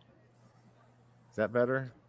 Does it even look like he's fucking holding the damn thing? Barely looks like he's holding it. -5, baby. It's -5 for the bottom. Damn. So that's awesome. But the good news is that the Cobra won 130 froth. You can buy a gumball with that. So that's pretty. Woo. All right. So that was cool. So we're going to do another one here, but I'm not staying for it. Let's see here. Let's get this. Let me pull up the right screen here. I guess I could just use this fucking screen right here. I gotta make it bigger though, so I can see what's going on. Oh no, you don't see what I see. Here we go. So we're gonna do another one. We can talk for a few more minutes. I probably got to get out of here by 4:35. So let me get this set up. Let's go down to my portal. We're gonna give out the rest of the money, all like 300 fucking froth or whatever. But now, everyone, so before I put this in, if you want to change rabbits or conditions or whatever, get that done. I'll let you know before we get this to go live, but just get that ready. Shoot, I was looking at the wrong dog. Yeah, thanks, everyone. Time to go sleep. All right, Henry, good night. Have a good one. Enjoy your time in Thailand. I heard it's extraordinary over there. So thank you for coming by. And maybe I'll see you on some VV stuff this week. There's like 3 fucking drops in a row, comics. So whatever bunny you were using compared to times, but it looks good. In that final one where it switched off, right? That's where she got the difference in here. Let me make this a little smaller, actually. And if that was, if in time you see that Avicii doesn't like, sunny, what was it? Sunny wet, I think, or sunny muddy? No, sunny, whatever the final was. Oh, final was sunny wet. It was sunny wet. So if you find that your dog's not a sunny wet runner, and that red rabbit gave you a time within that 4 second and some change window from the world fastest, that same red rabbit on preference is going to see those sub 1 second times when you hit on a boosted low RNG roll, because you do have the 100 consistency. When you have 100 form, that means you have a 100% chance at running the best possible race based on those rolls against your checks. So of all the dogs in that race with 100 form, 100 consistency, your dog will have the best opportunity for running its best race. So at that point, on a perfect preference race with 100 form, 100 con, you, based on every other dog in there, have the best opportunity for succeeding every one of those stumble checks and sprinting through it. Damn. She's so lucky she got that. I'm still trying to dial my extremely rare, but I'm not even close. It's not in this race, so I haven't really worried about it. Where is this fucking thing? I feel like I passed it up. It's the lose money race, right? So where the fuck is it? You'd think they'd be in order, but they move all around. I get. Oh, there it is. Lose money turn redux 3. All right, so same rules.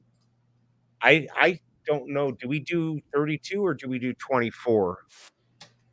I think we hit 26 rather quickly. Right. Who I think was fine. I mean, we're just doing data, and let's see, what's 4 o'clock. It'll probably be just as active, probably a little bit more active because we're getting to the point now where the Aussies are going to be toward the end of their workday and probably looking for races to enter. So, okay. So we'll keep it 32. I'm not sure. We'll get it up. I think 32 will work. All right, so we've got, let's make this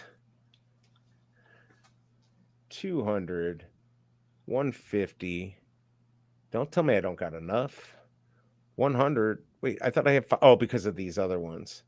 That only leaves 25 for this last one. God damn it. Be right back in the bathroom. Okay, yeah. You're fine. We'll do 125. I thought I had more to give out. 100.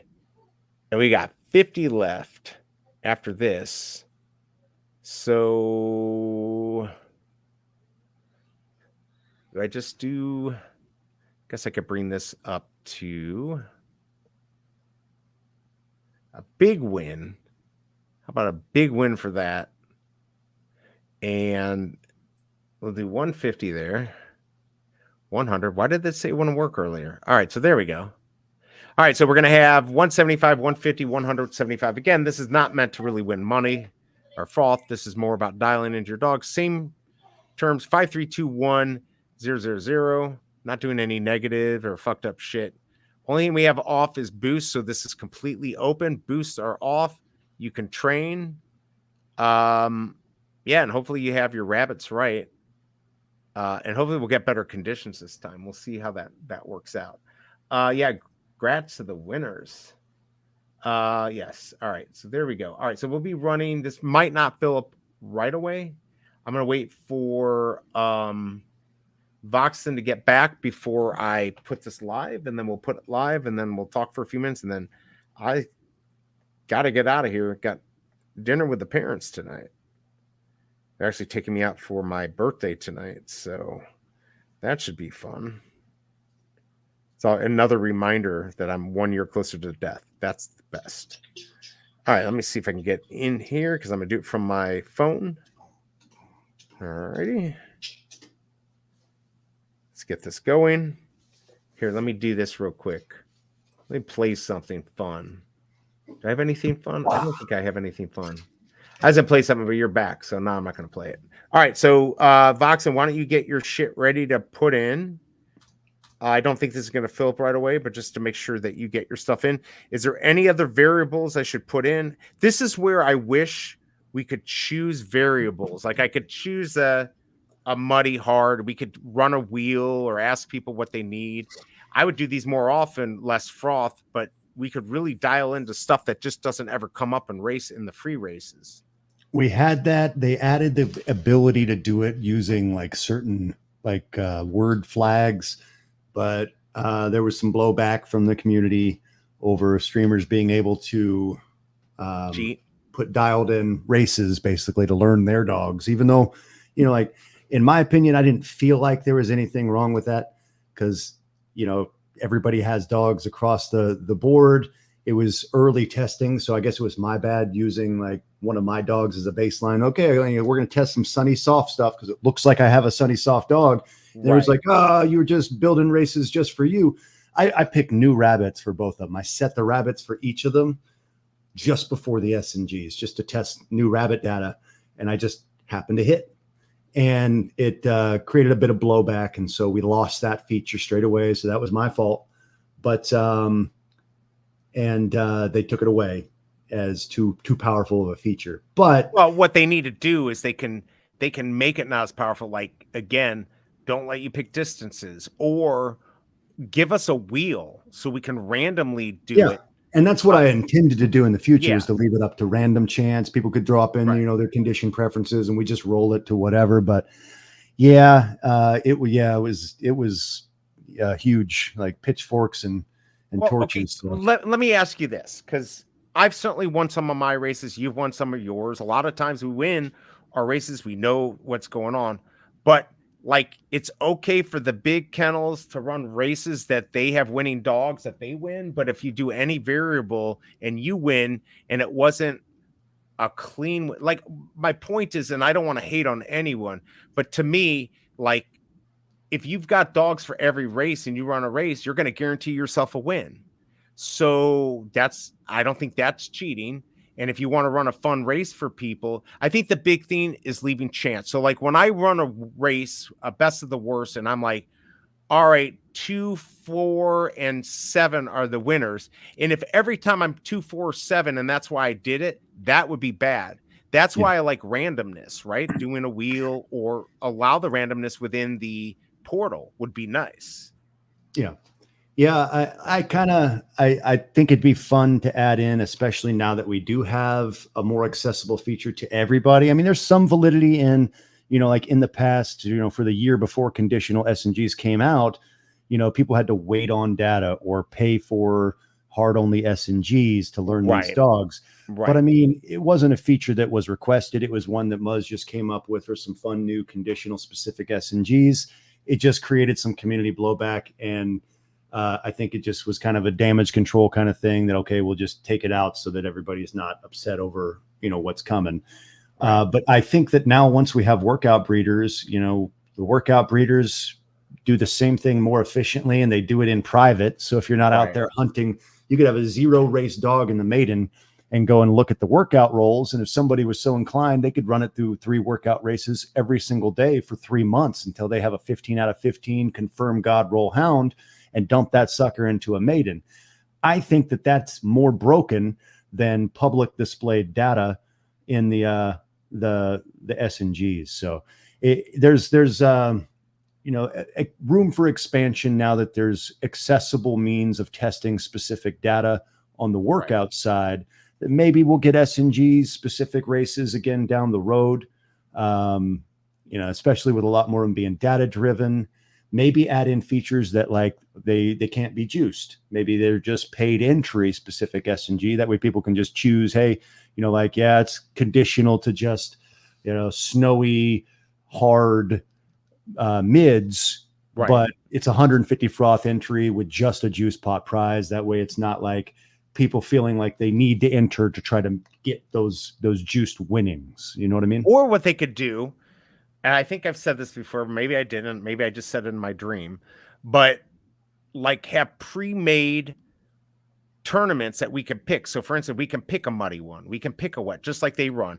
That would take out, then it would be random as far as distance. We wouldn't know, we know it would be wet, or we know it would be hard, or be some condition plus another condition we don't know. So it'd be random, but it would help people have more of a chance to dial in to their dogs. I think that they were yeah. going to do something like that with the city flags, but I don't think it ever got implemented. Like the picking of each one based on word flags. It was like if you threw wet in, it'd be all wet tracks. If you threw cloudy in, it'd be all cloudy.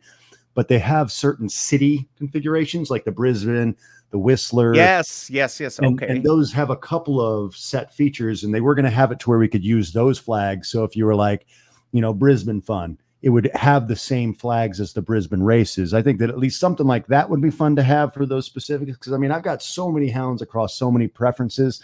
Chances are I'm going to have something that will run well in just about any of them.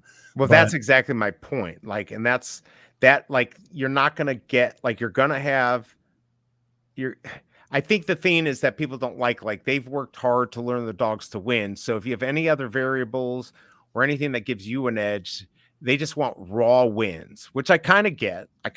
But it's more about providing people the ability to learn, because that's where the bot dogs would come in. If after 10 minutes it doesn't fill, or 30 minutes the race doesn't fill, then these races will get through more of them without, like, they could still put a time in there that would suck, right? But like not having to wait hours or 12 hours the next day and your race still hasn't filled. That sucks because, we want it down. All right, let me do this. Let me get this in because then I'm going to have to get going here.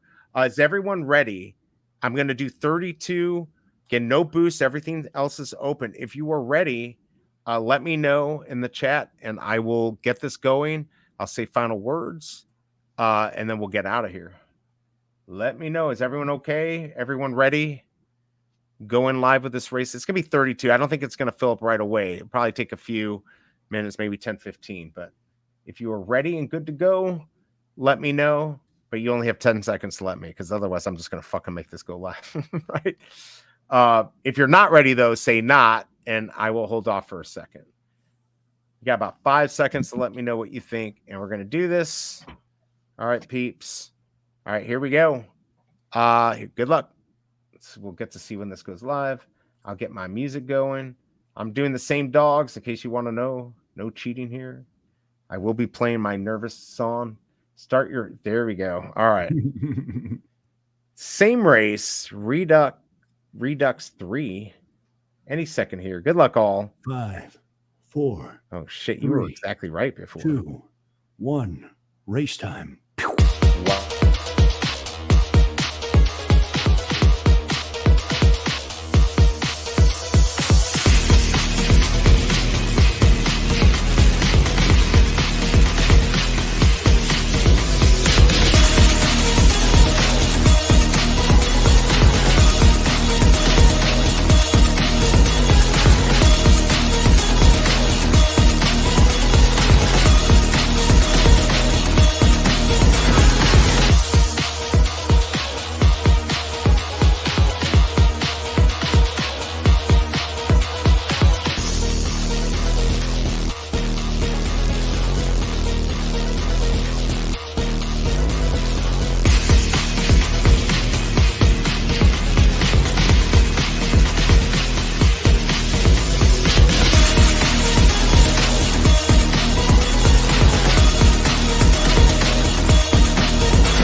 And there we fucking go. 19 people. So this is gonna probably. I'm gonna go ahead and put this into Discord just to let them know because they're probably already like this fucker. We're sick of this B-dog fucker. All right, here we go. Race. What do we need? Need 12 dogs. Just a data dump. Not much froth to win. All right, but it's free. Looks like Mrs. Denny still got to get one in too. She'll be fine. There's no way they're going to get this message and be that fast. But we should. Who do we have in here? We got dog father, dog mother, don't blink, dog mother, bread and butter, nickel, ghosty, Ronnie Lido, ghosty, me, bread and butter, dog father, Ronnie Lido, Cobra Dojo, Vox, Hanslo got in there with his 2, me and the wifey and you. And so why don't we just do this, Fox? I think listen, I think this would not get people upset.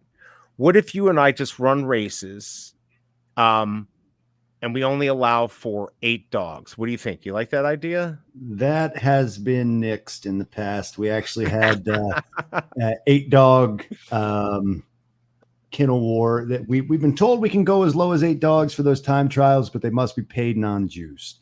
Wow. Kind of setting your juice up just for the 8 hounds. There was it might have been monkeys. I forget who it was, but there was a couple of races that was just kind of tailored for just the people viewing, and folks did not like that. So yeah, well, 8 guarantees you a win, right? Like that would guarantee that. Or if you did 16, that's why I've joked about that. Like, hey, we're going to just dump our budget, even prizes to the top 8 hound entries, 8 hound entries right per kennel. Let's get them in, guys. Just kidding. But those get frowned upon. Yeah, I around almost golf. somebody said they thought that I did it when I did my first stream. I'm like, no, I didn't do that. I did suck, and I didn't know what the fuck I was doing. But I definitely never did an 8-person. But I heard somebody did it by accident, so I could see that. I could see that happening. Wow, we're almost actually filling up, but that probably helped that I put that in there. Did we get anyone? There's Chris Don. There's Chris Don Slater. He got the message. He got the message on Discord, but we still have a few more. Let's see. So, all right. I think that is it. Now, you said you're going to be going on later. Do you have a time? Do you want to tell people? We'll just fire it up and we'll stream this one so we can watch it. And Sweet. then we'll do our pirate pack at some point and fire up some more data fun. And if anybody wants to get any rips, our breeders will be up. And yeah, we'll just have a little fun stream and stream some racing and hang out. And answer any questions. That works for me. Don't be upset because I probably won't be able to make it or make more than a few minutes of it because we got to get out of here at 5. So, all right, everyone, I appreciate it. I will be. Let's see. That race is tonight, though, right? Like it's our AM. It's 3 a.m. The train. Yep. Anytime you're looking at a race of when it runs, it's actually tailored to show it in your time zone. Okay, and perfect. So everyone, just remember. You got to get your shit set, 2 hours before, correct? An hour before the races populate. So you could literally do that 3 minutes before the races populate. So you can set your rabbits as early as you want before that race actually builds, and you'll be fine. It's after that first generation of the races. As long as you've set them before that point, they'll apply for the race. And then once they're in the race, any race that's more than an hour away, you can change any of your stuff before that next race runs. Love it. So, and just remember, if you have a workout breeder, I verified it myself. It does reset at 7 p.m. Central Time, U.S. Central Time. I don't know all you other fuckers what you've got, but Central Time in the U.S., it resets at 7. So get those in quick. You don't have much more time for that. And then you'll have one more to run right after that to help you dial in. So keep that in mind. Vox, I really appreciate you coming on. Everyone in the chat, thank you so much. Do you want to put your link in here? So you want to set up? I'll wait for you to set it up. Take your time, and then we'll put it in here, and then people can just go right onto your stream. Fuck yeah. Thanks for the great stream. It's always great stream informative. Well, I didn't make the stream. Vox made the stream as far as it being good. So thanks for all the knowledge. Yeah, he's really got the knowledge here.